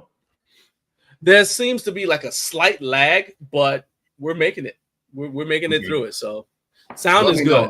I got it ready on the phone. Perfect. So you got we already got a first hello. So Joey said, "Good morning, Brian." All right. I know that. How you doing? I know that there is a ton. Well, further, you've been a busy dude, okay, since we last spoke. And I just got to ask you, are you aware of the havoc you are going to cause? Because you posted about the your new product, the multifunctional J Cups, and then you told everybody, hey, I'll have this at HomeGymCon, and I want you to come check it out and give me your honest feedback. Do you know what the line of experts is going to look like at your booth? And are you ready for that? I hope they're there. Of course, yeah. I promise they're going to come out. Stuff that we. So let's see here. Let's go. I'm looking for. Oh yeah. So now we got the lag is now getting us. The lag is getting us. Can you hear me? Because right now you're frozen. You were frozen. Yeah, let me get you on the phone here. I'm gonna change you. All right, go ahead. All right, so let's see here. We'll take that off of there. All right. Boom, there we go. And let's take get you out of there. With this computer. All right, so now the sound, just make sure you turn the sound on the or whatever so that we don't get an echo. Yep. All right. I turned everything off. So we're good now. Sorry about that. Oh, you're good. You're good, man. Hey, we're making it. Matthew, you gave Matthew Porter time to say hello to you. He said, "Good morning, Brian." Hey, Matthew, how you doing? And Rory said, "Good morning, Brian." So I'm telling you, man, you're a popular dude. You're gonna be even more popular at HomeGymCon. I guarantee it. Joey said, "I'm definitely interested in the new J Cups," and I think I saw Joey was one of the people who actually responded to your post about the J Cups. He was talking. I think, Joey, weren't you talking about like UHMW to protect the bars and or something like that? But what's been sticking with the J Cups? What's been the feedback from the home gym community in general so far about them? Basically, that's the biggest one, right? With the protection of the bars, so the creator of this, I worked with a strongman individual. And one of the big complaints was my shoulders are too broad. I can't get my hands in between the J Cups because they're 2 to 3 inches wide on normal J Cups. So I was like, well, we make thin things, so let's make this happen. And as we designed it and went through it with our designer and with him to go make sure it all worked out properly, they don't, like I hate to say, strongman really didn't care about their barbells. He's like, I don't care. Straight steel's good with me. It's all fine. We'll make it happen and we'll adapt from there. So it's all actually working out pretty well. And I think the big thing is just obviously getting a little UHMW or plastic piece that goes just like an insert on the end there, so it protects the bars for other consumers as well. So we know that's the feedback. That's gonna be the biggest one, and we're working on that one. All right, so I'm showing it now, and because this thing is more than a J cup. You can use it for all kind of stuff, as we see in the video. You can attach it anywhere on the rack. And it's funny, like what you're saying about like the strongman thing. Like people, they don't care about the bars. A lot of the old school powerlifters don't care either. And yeah. So like, so I've had my home gym for over 20 years, and when I first started, I mean, like we didn't care about how your bar looked. The point is like, how do you look from you after you use the bar, right? Mm-hmm. It's only been, I'd say, really since post-COVID, where people have started to become like really, really hypersensitive. Like I don't want any scratches on my bar. I don't want, anything like that. But and there's a nice close-up shot of it right there. I actually have my car. I can grab it and see it. Like if you want, like right in your hands, I can show you that. But you said you got it right now?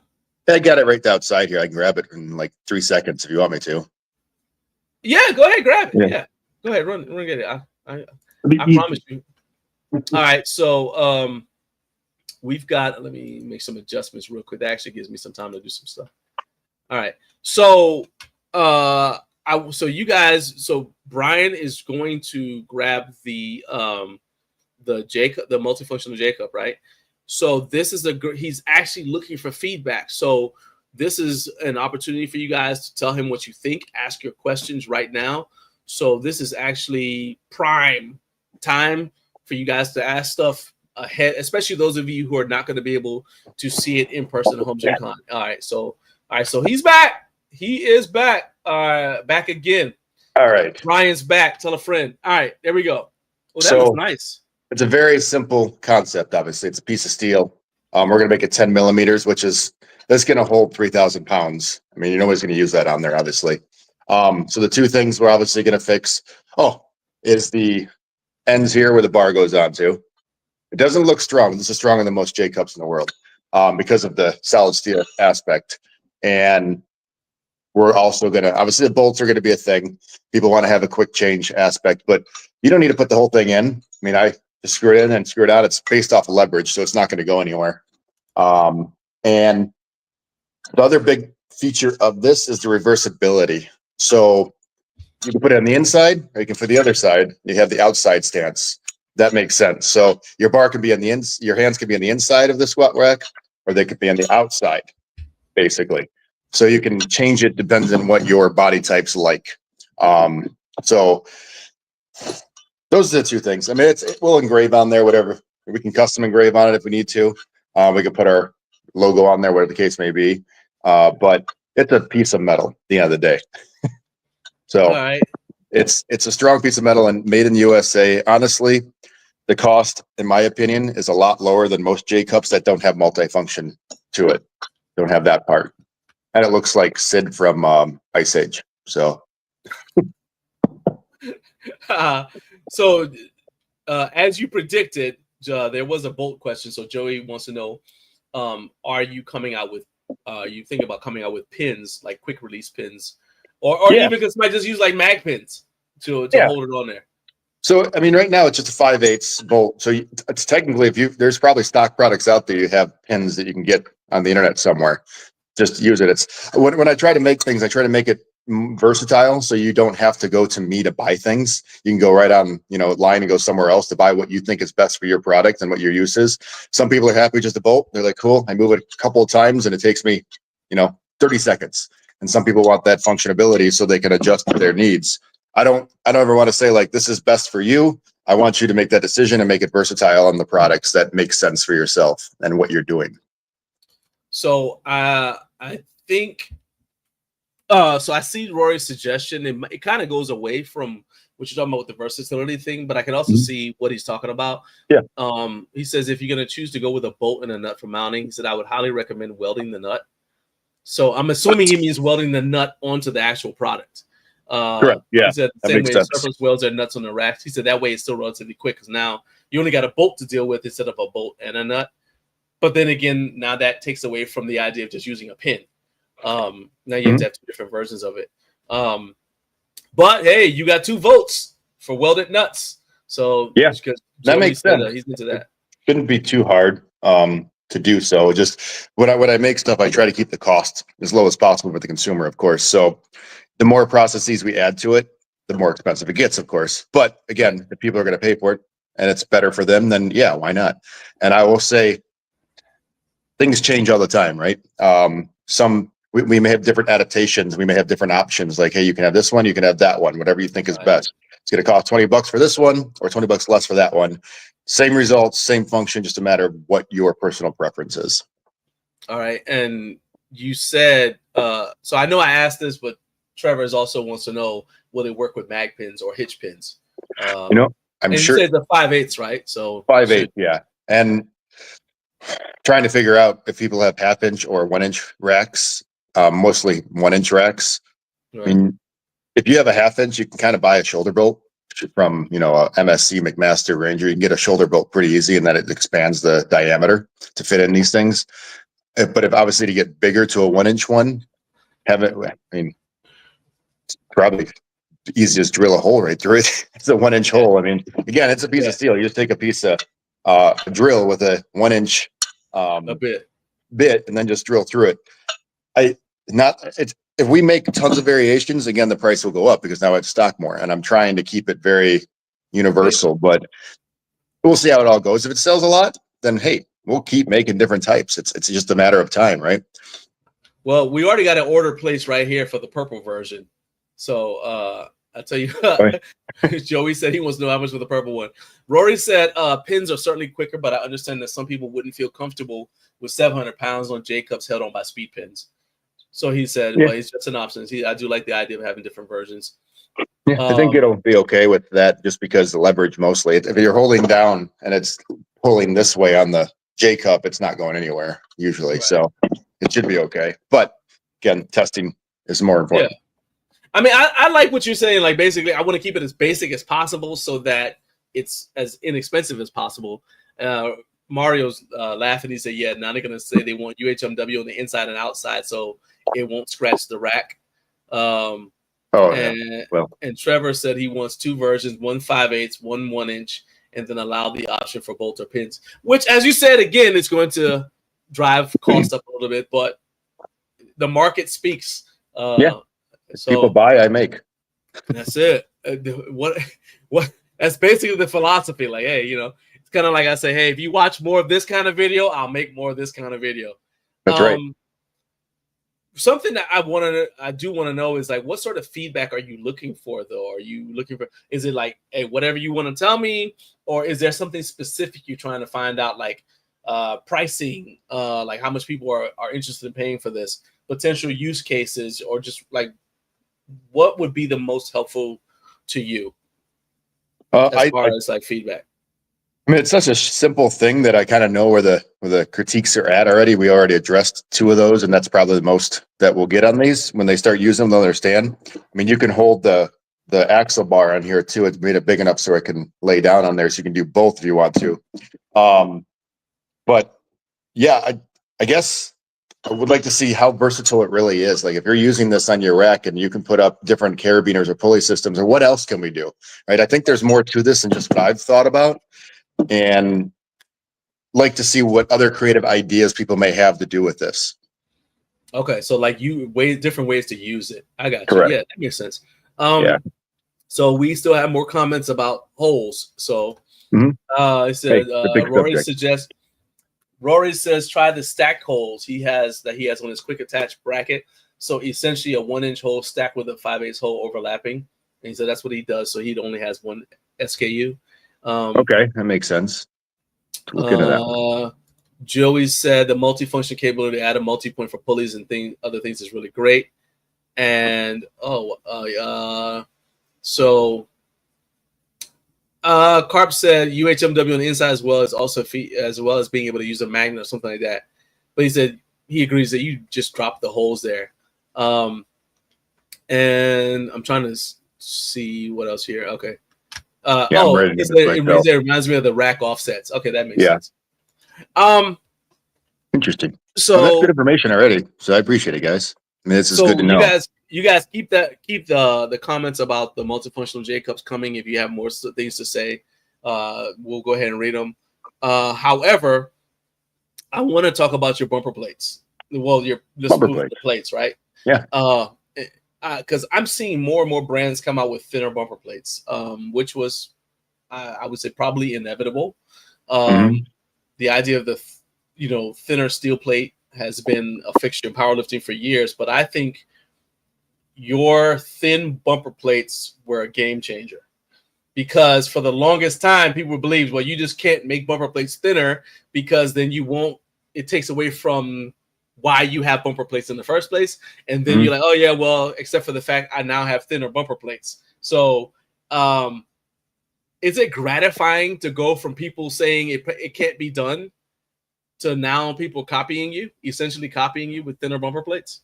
Well, first and foremost, I haven't seen anybody copy me an exact one, but I'd be curious because I don't see everything in the market all the time. So if you know something, I'm curious to see, because there is a patent on there. I mean, no, what I mean is, like, they're not as thin as yours, but people for the longest time, a bumper plate was like this. That's all you get, right? And people were buying these bumper. In fact, that's one reason why I didn't have bumper plates really in my gym, because I was like, you can't fit enough of them on a bar to actually get, to train something. Like for the deadlift, bumper plates wouldn't work for me, right? Yeah, and definitely somebody like Rory, right? But then you came out with thinner bumper plates, and the same companies that were for years only making these ginormous fat plates are now making thinner bumper plates. I'm like, oh, well, apparently it is possible. So I know they wouldn't have started doing it if you didn't start making your thinner bumper plates. So is that kind of like, that's what I mean by, is it gratifying? Like, they say it can't be done, they see you do it, and now they're going to try to, emulate you. Yeah, I mean, I guess mimicry is the best form of flattery at the same time. But at the same time, like, I guess it's nice to disrupt the market enough that somebody, says, hey, wait, we missed out on this. What are we doing, guys? Let's go to our engineers and figure this out. Because, if we disrupt the market enough that it helps the consumers have multiple options, of course, not just from Wait It Out, they can go to other places as well. Obviously, for our specific design, they have that. But yeah, it's flattering for sure. And I hope to capture more of the market before everybody copies me. And then there's other things going on. But I mean, we have a patent on that, but I would say it's not for everybody, of course, because there's some people that really like that more bounce to those bumpers, and ours obviously don't have much bounce to it at all. So it's not going to feel like some people's traditional bumpers. So there's still, the bumper market's still huge in the bigger bumpers too. I don't think I'm an end all be all by any means. So it's going to be depend on the personal preference. But yeah, I hope to see other people follow in the footsteps, because they can help other customers and other consumers have more options and not just go. But that also helps me, because their algorithms, if somebody's looking for thin bumper plates, it goes to them, but then I jump in there too, right, on the SEOs and all the website stuff. So just like having a Burger King across from McDonald's, now you got two options and you're going to choose them. Occasionally, same ones, you'll still go to them, but it creates that competition, which is good for everybody. Yeah, I mean, because basically your company, in my mind, is associated with innovation. And when somebody thinks of weight plates, immediately, Wait It Out. Heck, that's part of your name. It's going to pop up, especially if someone's looking for like thinner plates. So they can't help but advertise you, which is, I think, a cool little effect. Now, I had another question I was going to ask you, but Joey has instructed me to switch over and start talking about the Duffalo Bar. Okay. He's right there. So I'm sitting patiently waiting to talk about the new Duffalo Bar. So I'm like, okay, you know what? I hear and I obey. Okay. So there you go. Talk about your collaboration with Chris Duffin to bring back the Duffalo Bar. What I want to know is what's different about this iteration of the bar, aside from it being what looks like gold. What's different about this iteration of the bar? And also, is this something that you have full creative control over? Meaning, you're going to be making handling the customer fulfillment. If there's a change that needs to be made to it, are you guys going to be free to make a change? Like if you say, hey, we could improve this, are you free to do it? Or are you essentially just the sole authorized distributor? So just talk about some of that. Yeah. So, I mean, obviously everybody knows Store with Kabuki, right? And you'll see some videos. I actually was hanging out with as much as people probably don't want to hear me say it, I was with Rich Galgano yesterday. And everybody's got opinions, right? I don't really care. I collaborate with everybody and I enjoy talking to different businesses. I'm an equal opportunity employer, put it that way. So whatever opinions are, it is what it is. It's a business. But he's local to me. So he's like 20 minutes down the road. And he actually needed help he needed thin plates to test out his squat straddle. So I obliged. I went over there, had some fun. But regardless of that, so that's kind of where everything started. Knowing him, having a small relationship with him, and he doesn't want anything to do with the bars. So he's like, "Hey, you want it? Let's do it. You go have fun, right?" And I said, "Well, the only way this is going to work, I need Chris Stuffin involved. For weighted out Camber bar, who cares, right? So what we need is, they're not going to work together, but I'm the middleman." So I'm trying to help out that specifically and, mend the relationship. And I don't really get anything personal, of course. So, Sure. But yeah, it's free to me to like free design. I have free rights over all of that. And then if this works well, the other barbells are mine.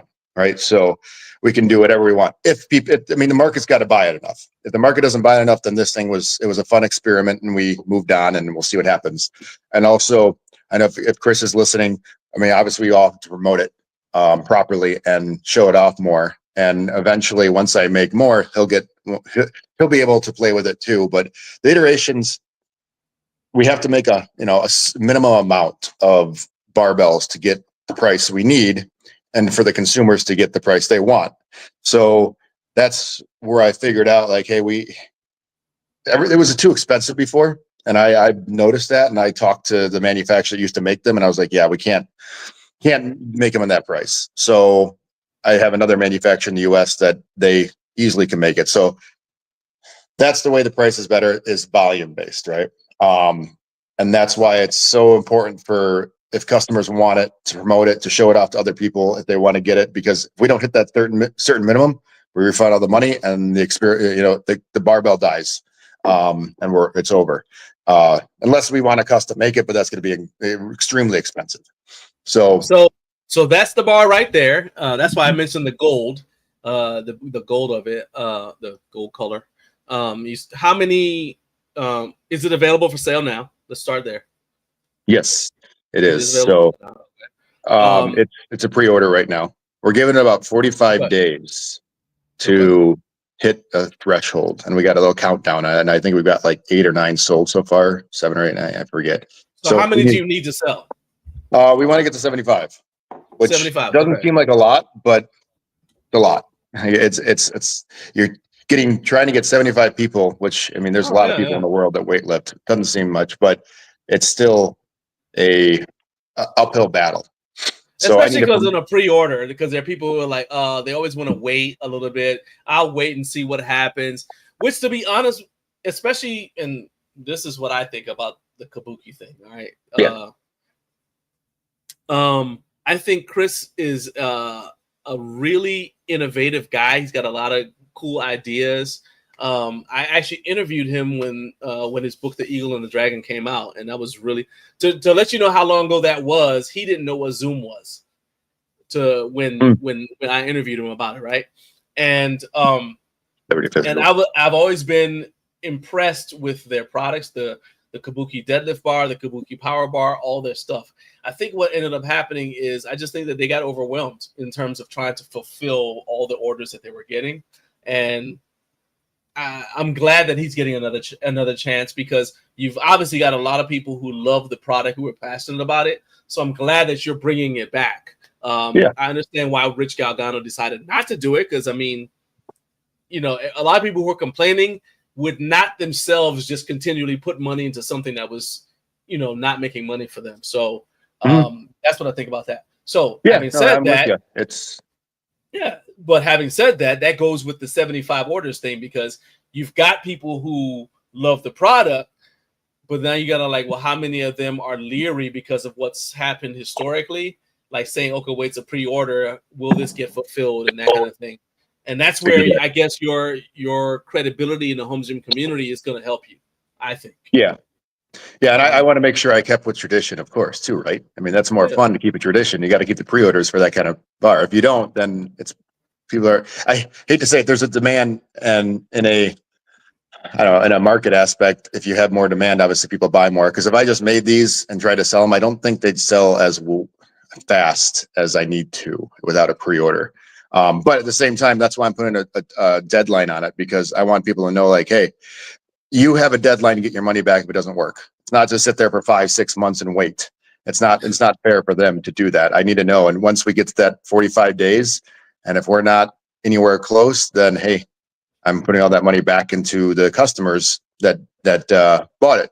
I think that is only fair and transparent that I can do for everybody involved, especially the manufacturer, because they can't do anything without you guys. So it's just transparent as possible. I don't think I'm not trying to play games here with anybody. I just want to make sure that everybody it knows what's going on, and I have that countdown on there so they can get closer and see, and then they can know, like, hey, if it's 43 days and you only got 10 sold, probably not happening. Yeah. Well, and then also, so we already got some questions. So let's go ahead and address the questions, and then I'm gonna ask you what I was gonna ask you after that. So first thing is, Home Gym Hub is here. Shout out. What's up, Spencer? How you doing, my man? But Carp said he thinks it reminds him of the Primal Armor Appalachian bar, and he wanted to know about the gold finish. Yeah. It's definitely obviously close. I mean, those camera bars are the same spec. There's no patent on camera bars. It's just trademarks. So anybody can make that same design. And it is actually very close to that. Just like any other one out there, like the Rogues or the Titans version, that kind of thing. Sure. They might have a little different degrees, of course, on the bend. But yeah, the gold finish is the same as our plates, actually. Same exact thing. So it's electroplated on there. And now when we bring it to, I use this on the Duffalo Bar. So you'll see I try to beat it up to make sure it worked. Not this and the Duffalo Bar. So when you see it, you'll see, like, you're probably not going to want to use this one with the Duffalo Bar. Yeah. When you go to HomeGymCon. It doesn't hurt the bar by any means, but obviously there's going to be a wear spot where it goes in, because it always rotates, which is really annoying. When you get a camera bar, it always flips back down. But this does help that, by the way, because it doesn't move your J cup in and out when it does flip down. It stays stationary. I remember I'm sorry to cut you off, but I remember somebody actually made J cups specifically for the Duffalo Bar. I don't remember who it was, but I know that, that's another thing too, is like that there are J cups out there that will fit that, because that kind of camera bar doesn't exactly work with normal J cups. Yes, if you're looking at, you're right. My question was going to be like, you're taking this to HomeGymCon, right? Oh yeah. Yep. Just don't mind the damage when you get there, because like I said, it's the only one we have in the world, and I beat it up trying to test it out, make sure all is good. So it's not going to be what it looks like later. And the way we coated it was we couldn't take it all apart once we got it. So from the prototype, so honestly, we had to coat it, and there's some spots that it didn't always get coated, or like the coating kind of leaked out a little bit during the electro process, but it still looks really good for, trying to make do with what we have for just one in the world. Right. So, yeah. And I mean, it's a prototype. So that's essentially a prototype anyway. So yeah, I don't think that, especially when people know, I'm assuming that they'll be able to do the pre-order at HomeGymCon, right? Yeah, they can do it in there. It's all on the website. I mean, no problem. They see it. They're like, hey, I like it. I'll just go order it real fast. And hopefully we get 75 people there to do it. Hey, I mean, I think there's a good chance of that happening. If people are there and they're like, I want to get this thing, especially because, that's what happens is, like, you get to actually touch it and you're like, oh yeah, now I get it. And then they're like, all right, yeah, I'll go ahead and I'll place the order. Exactly. And especially since they know they're going to get their money back if the pre-order doesn't know. Yeah, and obviously Um, timing's everything, right? There's a reason the time is coming out this time. I mean, all this stuff. But I saw another comment which I thought was funny, and I agree with them. about Where the was it at? spouse. I was Yeah, looking the for about to spouses. pop Yes, that guys, get out. on that. Talk to your Yeah. wife. Yeah. So I need 75 people to convince their spouse they need another bar. That's all. Yeah, that's it. It's not hard, right? Yeah. All you gotta do is everybody go to Keith from No Wine Cellar and ask him to teach you how to teach you his ways, because he's obviously got that mastered. Yeah. And heck, he might be somebody who's in the market for one of these if he doesn't already have one. That'd be awesome. If it was orange, I can guarantee that he'd buy it. But yeah, You can always paint over it, right? You can You always do that. paint it. I wish I could electroplate other colors. That'd be awesome, but that's just not how it works, unfortunately, in the physics yet. Until technology catches up one day. So you said that you also have the ability, if this works, then you have the ability to do the other bars that they have. So like the Kabuki Power Bar, the Kabuki Deadlift Bar, and things like that. I guess does that include the open trap bar? Yeah, basically anything. Yeah, anything, any bar. That's okay. Nice. Yeah, any barbell. I mean, a lot of stuff for Kabuki probably. I mean, if there's stuff that needs to be brought back, let me know. If you're curious that I can see, it doesn't mean that it's going to happen. I mean, if I've got 5 people interested out of, I need 100, then yeah, no, it's not going to happen. But we got 100 people that say, hey, I want this back and I'm going to buy it right away. Well, of course, you tell us, we'll do it. I think it's more fun to, it's not even the money per se, because it's not really much of a money maker for me by any means. It's more of I think there's a value of Chris Duffin, bring him back involved, because it's fun to get him. And I know he's doing he's not gone anywhere, by the way. He's going to be right back. So he's got a lot of stuff he's still working on that's outside here. But just to be part of that community and relationship and grow the partnerships and everything is a big deal for me. I think it was an interesting way of everything stopping, of course, not in a bad way or good way. It's just the way the world works, but it doesn't mean that there's not a huge value in everybody working together still. With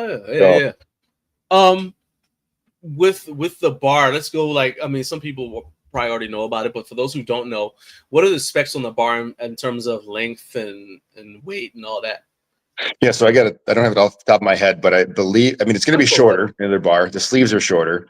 Where the collar meets the bar, that's half the size.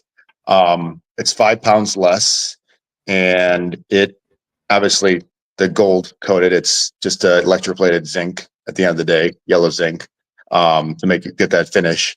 So, and again, somebody said about limited edition.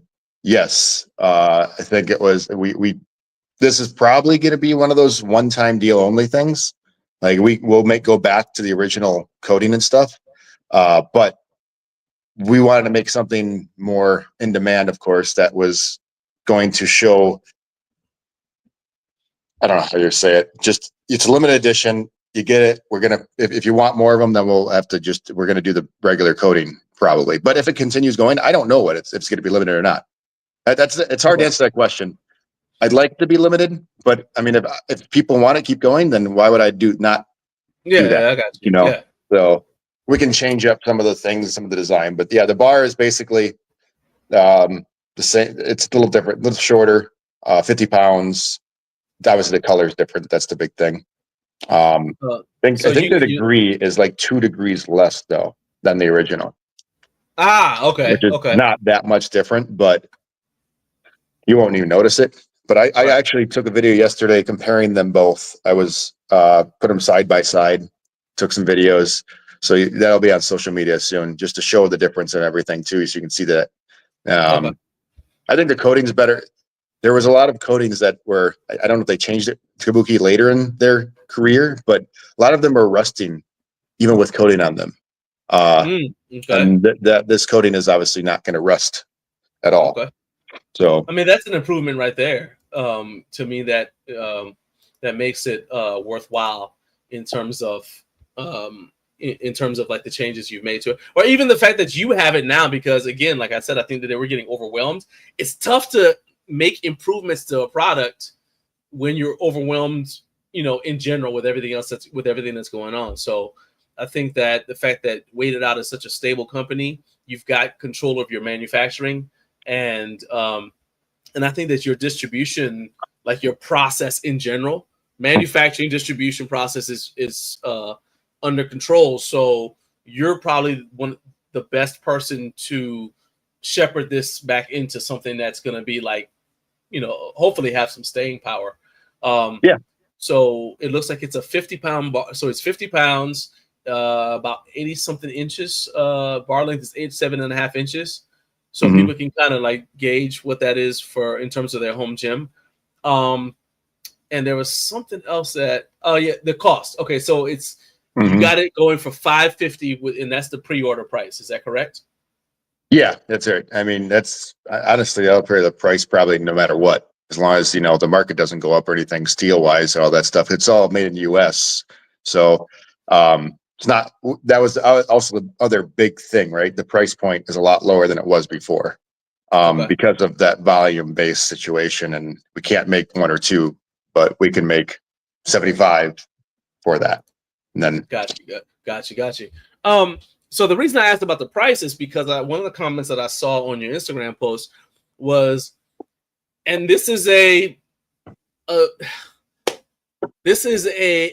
think a reflection of a lot of cheap products on the market. Okay. And so somebody was like $600 for a barbell, right? And I'm like, and I remember actually when I interviewed Chris Duffin, he mentioned, he said, a bar is not a bar. He said, you could take a bar that's maybe $200 and you take the Kabuki Power Bar and you could basically cut that bar in half with the Kabuki Power Bar. And when somebody just sees a bar, my buddy David Dennis, actually, he says that a lot of those cheap bars are all made in the same factory overseas. They just put a different branding on it. But if you want something made that you can pass down to your grandkids, and they can pass it on to their kids when they get ready to start lifting, then you're going to want to pay a little bit more money, because that's a product that is less likely to fail on you or them. Like we've all heard the stories about like somebody finding an old York barbell in their backyard or whatever, and they clean it up, sell it at a yard sale or something because they don't know what they have. And the York bar works for like another 50 years and it's fine because it was made with quality. That's the difference between that and some of the bars we see now where, literally sometimes they snap. You see barbells snap because people are trying to just mass produce them now and get them out there and keep them under like the $200 price point because they don't want to get comments like that. So I want you to address that. So I just told you what I think, but I don't make barbells. I'd like for you to address that, the concept of like the cost of a quality bar from your standpoint as someone who deals with not just exercise equipment, but manufacturing in general all the time. Yeah, you probably saw my response to that guy, and he was not happy. He's like, "Well, I'm just critiquing you," and whatever he said. I was just like, "Your critique is not the right way of doing it. Like, you don't have to buy this bar; you have options. So we're not in the business to sell the cheapest product ever. That's not what the consumers we want, and that's not what the people who really like lifting stuff want either. So." To say that, yes, the manufacturing is a little higher end, obviously made in the USA. There's more quality control over it. I can go down the road and say, hey, this is wrong, this is right. If you're making overseas, it's really hard to always be there and make sure everything's going. Not to say they don't make good products, because they definitely do. Sure. And it's up to the consumer. Everybody, we've got 330 million people in this country that I know of, and at the same time, they all have different needs and wants. So I can't cater to everybody. And if you're not happy with the price, you've got other options, right? There's a reason why it's that price. It's not just because I want to make $9,000 off this bar. Or whatever the case may be. I can't make 80% margin on American made products. I'd be lucky to make 20, 25. So yeah, it's not because I want to, it's because I have to, if I want to make this stuff. So again, it's been the same question, the same response the whole time for the last 5 years. Why is mine so expensive? And why would I pay that much for a weight plate? I was like, you don't have to. It's okay. I'm not forcing you to pay anything. And if you're not, you can got other options. But there's a reason, there's a value to some people. It's like, I don't go into Mercedes-Benz dealership and expect Kia pricing. It's not going to work that way. Nobody says anything about that because they expect Mercedes to be a higher premium product, a car, not a Kia. So you go there for another reason, right? So I don't know, hopefully that addresses that. I get those questions a lot and I just kind of ignore them usually now. Just go somewhere else.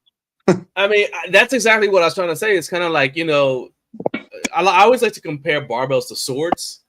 So if you get a katana made in Japan by a sword master, that's going to cost more than whatever they got down at the Army Navy store that was made by some random dude, right? And you'll be able to take that katana and you could literally probably cut the cheap sword in half without a problem, right? But I think, honestly, a lot of the big, I'm not knocking Amazon. I buy stuff on Amazon all the time. But I think that's what's got people gives people a false sense of what things are worth. And they also, I think, have gotten used to accepting substandard products, which after I talked to Phil Patty from American Barbell, and Phil told me the story about a bar that snapped and a piece of the bar flew off and hit somebody in the face. And he said the guy came this close to losing an eye.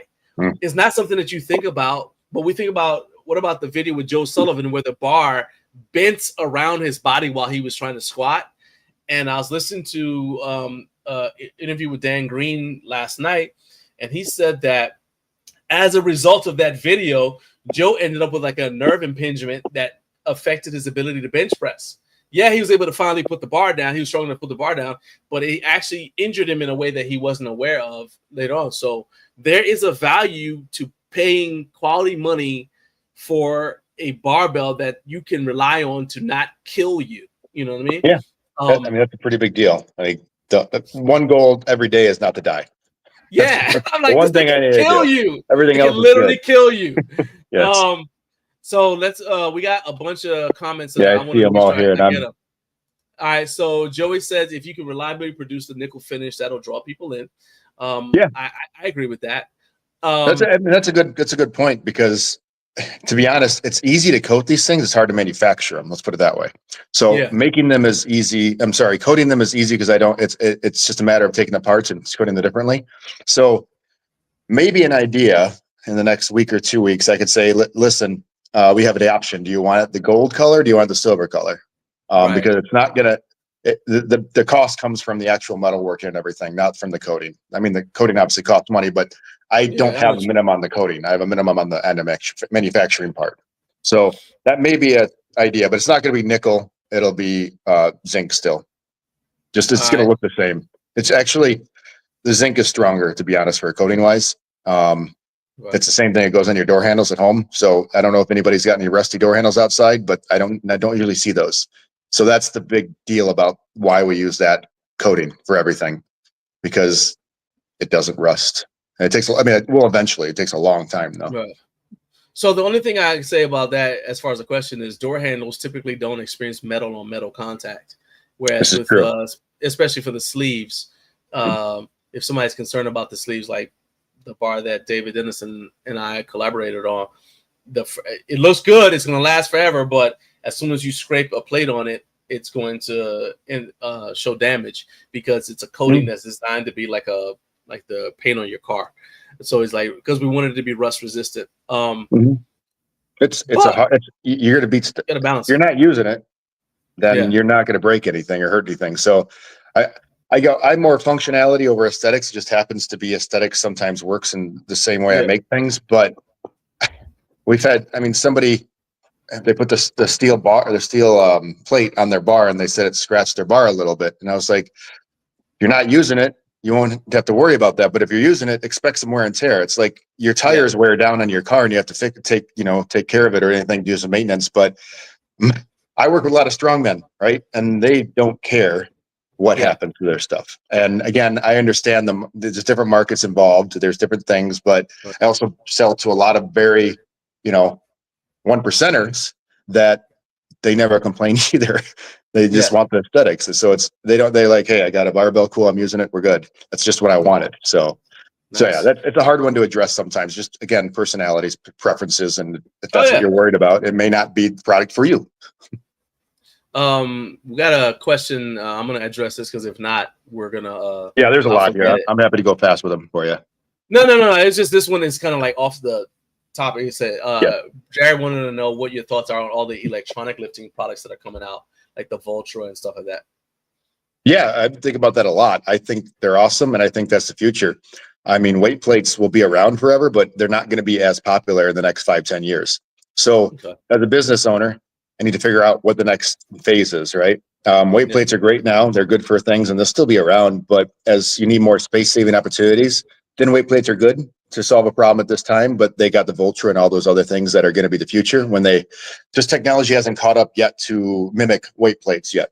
So it'll get there. And that's, I don't expect my business to be the same in 5 years it is now, or else I'll die. Right. I need to adapt, pivot, the case may be. And I would love to make those things. I think that'd be awesome if I could mimic that, but that's a very expensive product to make and a lot of engineering, a lot more. Weight plates are a piece of steel. Yeah. Those have electronics and different programming, different engineering involved. And, one day maybe they just take over the rest and then I go, do some other stuff for fitness. So, but I like them. I would love to use them. I mean, I would love to see them catch on more.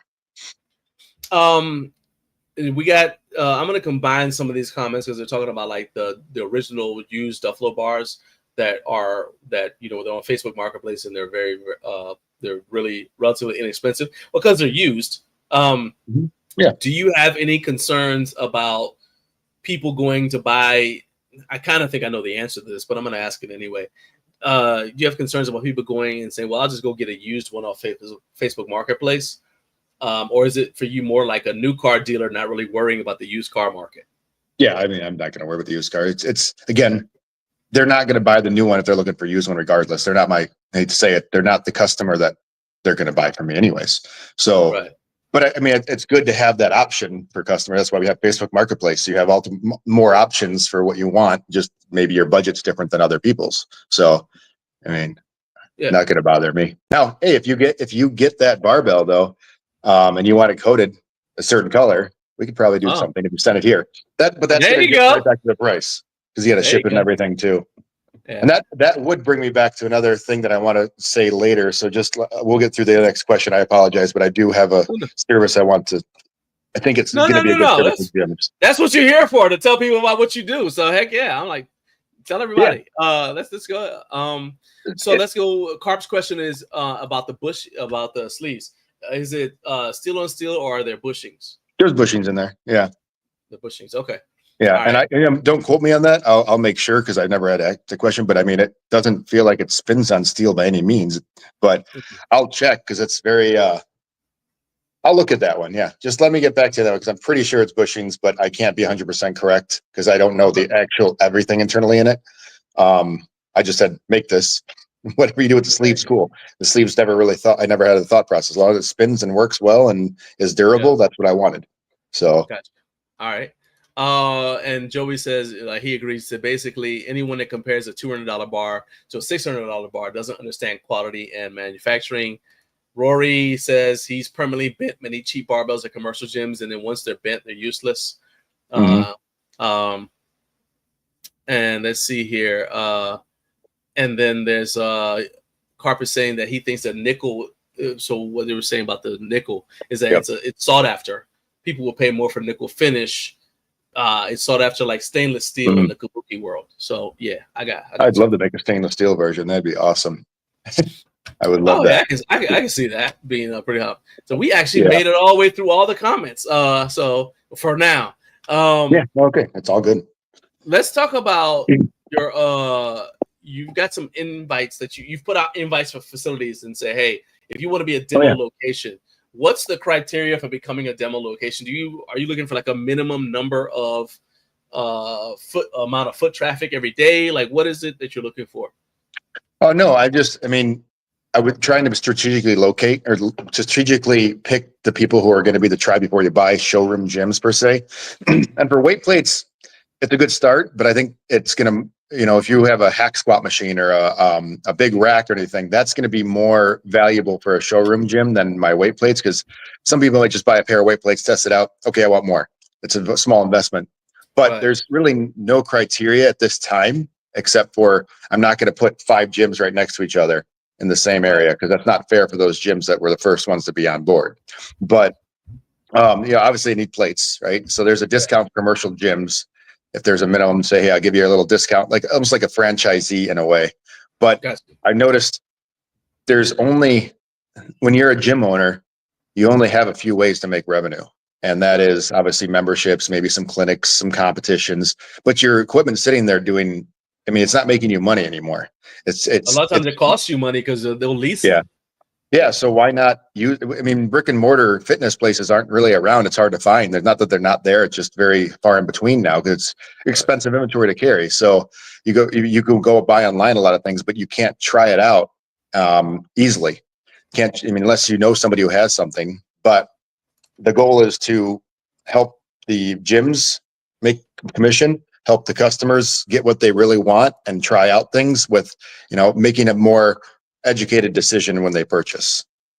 So the reason I asked you that as about the criteria is because let's say we keep bringing Keith up. I'm gonna start charging Keith for advertising. So Keith is no wine seller. Yeah, it's a home gym, but he has like a constant flow of people going through his gym. People who travel when they stop by to train with him. People who travel up there specifically to train with him, like when he has his birthday party. People come up there and lift with him. So would a home gym that has a lot of foot traffic be somewhere that you'd be like, yeah, I'd consider letting you be a location, assuming it's not close to a commercial location? Yeah, I thought about that one because I talked with GoRX Fitness and stuff about that, and obviously they're focused on the home aspect, and I'm going to be more focused on the commercial aspect. I just maybe Keith has it's obviously more of a following, so people trust what it is. But I, as a individual, I'd be like, hey, I want to try this machine, but there's a guy an hour away that has a house that has this. I really don't feel comfortable going to somebody's house just to go get something. Now, somebody like Keith, obviously, there's a huge, that's what I'm saying. Like you got there's already a bunch of people going over there. Yeah, if there's somebody looking for a certain location, like, hey, is there any gyms in this area? And Keith happens to be in your area, sure, go check it out. That's something that I would have a case by case situation with, and no problem.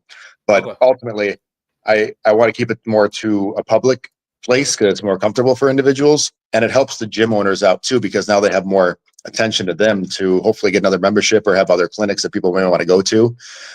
It's just want to have a value added relationship. And when you're a home gym, you're not going to have their members coming there to usually use your stuff afterwards. So part of the reason why you train at home is because we tend to lean introverted. So gotcha. You had a service you said you wanted to mention. So go ahead and I'm assuming that people can take advantage of all this stuff. You guys you see the URL going across the bottom. Make sure you guys are checking out waitedout.us. But you had another service you said you wanted to mention. So go ahead and mention that. This may be good for home gyms. I'm not, it's kind of matter on the shipping and how many plates you have. But I notice a lot of people have obviously old plates that if you're on vintage weight plates or Kaizen gym and stuff, you can restore them, put them in vinegar, however you do it, machine them down, sandpaper, paint them your own way. But with our industrial paint we use for our cast iron plates, you don't need to do any of the processes, like as in taking the rust off or anything. The paint is made for this specific situation. So we're trying to offer like a restoration service. If you've got 1045s, you want custom colored green, then instead of buying brand new plates that are green, they're very expensive.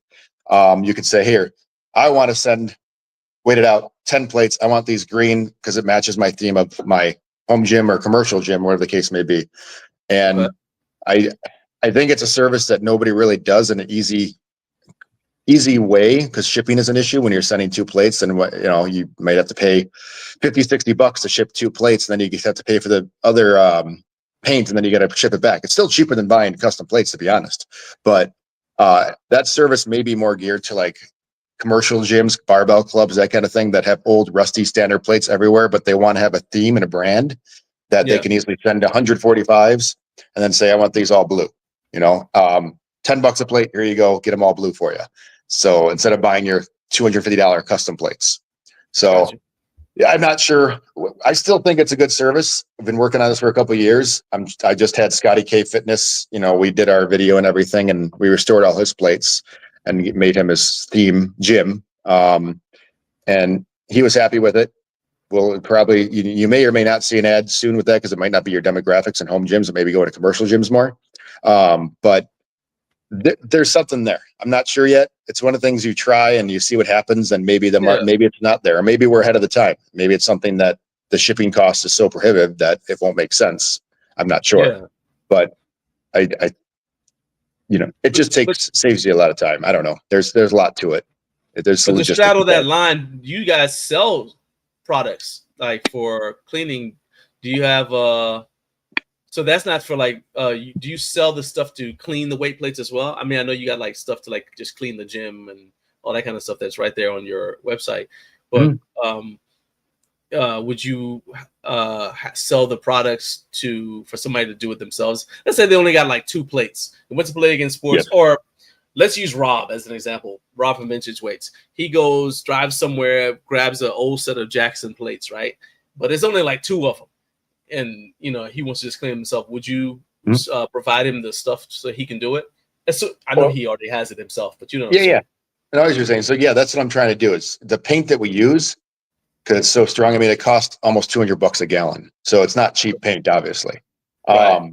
But what I'm trying to do is the paint manufacturer, they haven't figured out how to put in an aerosol can yet.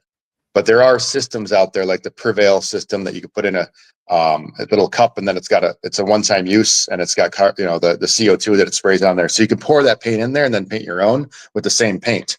So I'm trying to figure out if I can find a paint that has an aerosol already, and private label it per se, put my name on there because I'll buy bulk and then send it out. But again, I don't know if the market is going to do that, because I think there's an art to a lot of people like the hobby and the art of restoring plates.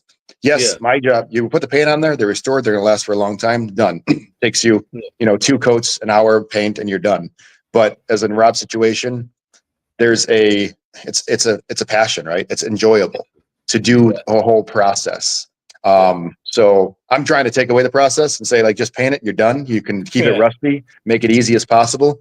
But if you're trying to really restore a plate, you may just enjoy doing the process. So I'm not sure where that market goes when it comes to that, but I am trying to find that, a good paint that's going to mimic the same one we have in an easy way of aerosol. So about your demo locations thing, Home Gym Hub, Spencer is saying you should be sending your stuff to all the commercial gym designers like G&G Fitness. They have brick and mortar stores all over the North. He said same model that Torque and Body Solid use to reach out to commercial customers, and also have a place to show residential customers their products. So that's a good idea. That's the thing. Like, there's so many. It's very.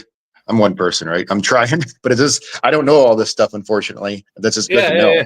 So I really appreciate it, because there's some good ideas out there, and I think we should all just have our own business and hang out together. Like, everybody can be different parts and just be part of the business. Everybody gets equity, right? Just go do your job, you do your job, and then get a percentage of the profits. We're done. So be somewhat easy. I'll settle for all of you just meeting every Friday here and just share ideas in here. But I'll tell you what, Spencer, make sure shoot Brian an email, info@weightedout.us. That's your email, right? That was just off the top of my head. Yeah, info@weightedout.us, correct. Yeah. The US is what gets people sometimes. I'm proud of myself. I had it in my head. I was like, here you go. So shoot him an email, info@weightedout.us. In fact, I'll put it in the live chat. So if you have something that you want to, like, you have ideas like that, you want to shoot to him, shoot to Brian, that'll help out. Go ahead and do that. I want to have a cook. Eric. I think I'll bring some. Eric said he's going to, so I'm glad you saw that. Bring the Havahooks. Your Duffin collaboration, speaking of Havahooks, isn't your only one. You got the collaboration with Vintage Weights. And I think you've got 2 different categories of people who come up with ideas. One is like the home gym owner, like, this is just me watching for over 20 years, right? One is the home gym owner who he's at home and he's frustrated about something. right? Mhm. And it's been frustrating him. So that's where the cup holder revolution came from. It's like basically we got tired of kicking over our cups that are, our drinks that are on the floor. Then on the other side, you have coaches who need like a solution for their facility. So the example I sent you was the Forge is a body tempering roller that was developed by in Athens, Georgia, actually. Shout out to the University of Georgia. But it was this guy, Corey Davis, owned a private training facility, and he's training a lot of athletes. He wanted to do body tempering, but he was like, it's tough. Like, first of all, these tempering rollers are heavy. It's not easy for every athlete to pick it up and put it on your back. So he wanted something that lets you self-load. So I just use that to say that sometimes you have a coach or a facility owner who needs a solution that's tailor-made for them. Then you've got a home gym owner who's got something that's been frustrating them.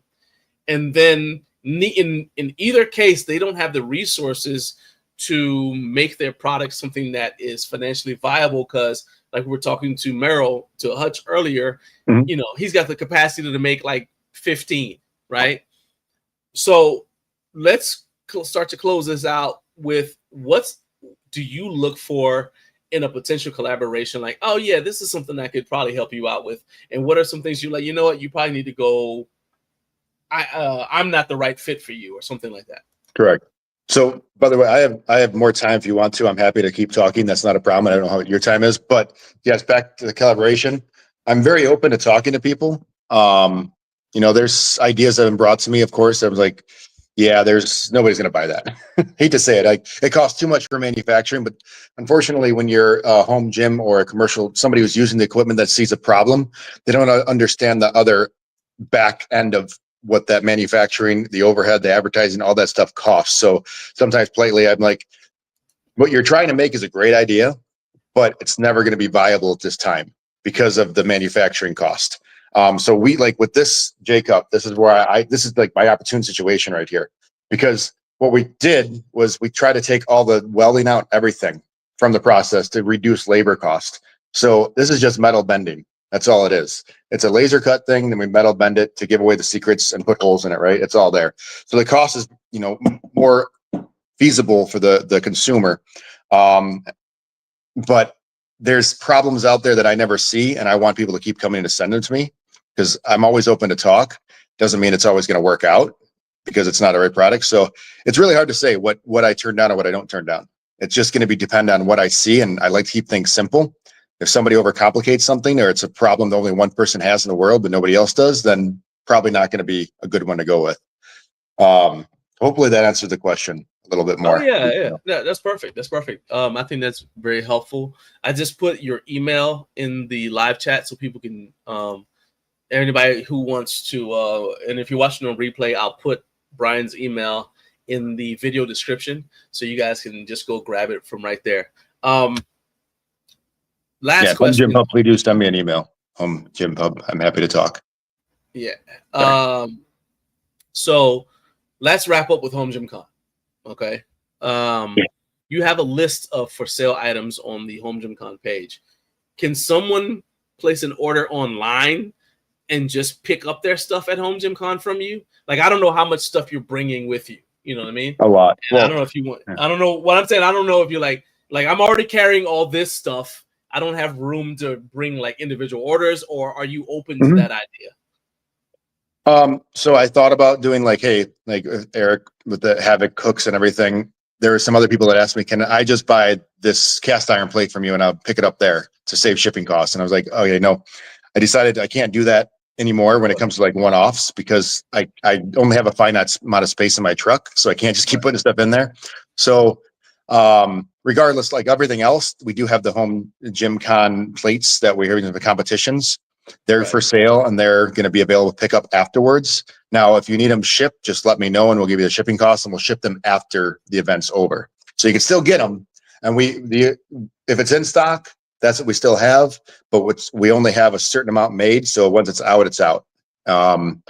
Now, if we want to make this design long-term later again, we may, but the price is going to be higher, of course, because it's going to be new. It's not going to be used in a competition. So, but yeah, I won't bring one-off orders, but I'm going to you can see what's on the website. And I think the HomeGymCon website has the links to everything. And if you need anything else, I mean, feel free to reach out. It's probably going to be a no to do a one-off though. Like if you just need like, hey, can you give me a pair of handles with a pair of 10-pound cast iron plates? No. Unfortunately, no. I can't. I would lose track, and you're not going to get it because I'm going to forget because I got so many other things going on that I look like an idiot. So I'd rather go online, buy it, and then I'll send it to you. All right. So you already got an order. You said one of those pairs of HomeGymCon 45s is mine. Yeah. I'm excited to have those. Yeah, man. I appreciate. I think that this is I can always tell when I have like certain, like I'm going to have certain guests on. I'm like, okay, we're going to get a lot of questions. We're going to get a lot of feedback because in your case, and I actually didn't plan on doing it. I had no plans on doing this, but it just feels right. So I think that part of the reason why people are so passionate and are, they're chiming in the comment section, they're asking you questions and you get so much cool feedback is because you're doing so much for the home gym community. You're not just like somebody who's just dropping in, selling stuff and leaving, but we see you involved in multiple ways and in the strength community in general, because you're, donating or your plates are being used in strongman competitions. You're helping other businesses with the different things that you do. So, and then you're giving essentially it comes down to you're giving your time. Like I can look at you and see you're tired, right? But you still were willing to come on here. Yeah. But you're here because it means something to you, right? It matters to you. And I think that is going to reflect in sustained success for you and your business going forward. And I'm pulling for you to be able to get the Duffalo bars going because it's not just the Duffalo bars. It's like I said, the Kabuki Power Bar, all the other products that people loved that he had that ended up having to go away. You're the best option for being able to bring stuff back. So I appreciate that. And I think to draw off that, as some people, excuse me, you choked me up. I'm so sorry. Well, I am eloquent. To say everybody's got their opinions of people in the world, right? Right. I don't care about opinions. I care to help other people. And if I find a way to help others, I'm going to suck it up and do what I need to do. Got it. Sorry.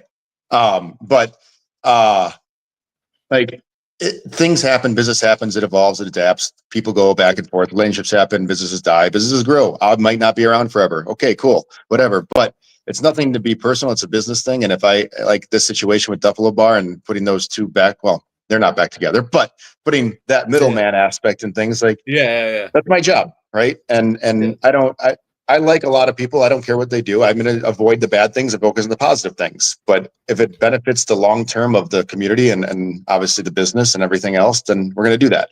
That's just part of what I have to do. So any opinions on anybody else, I just kind of say, cool.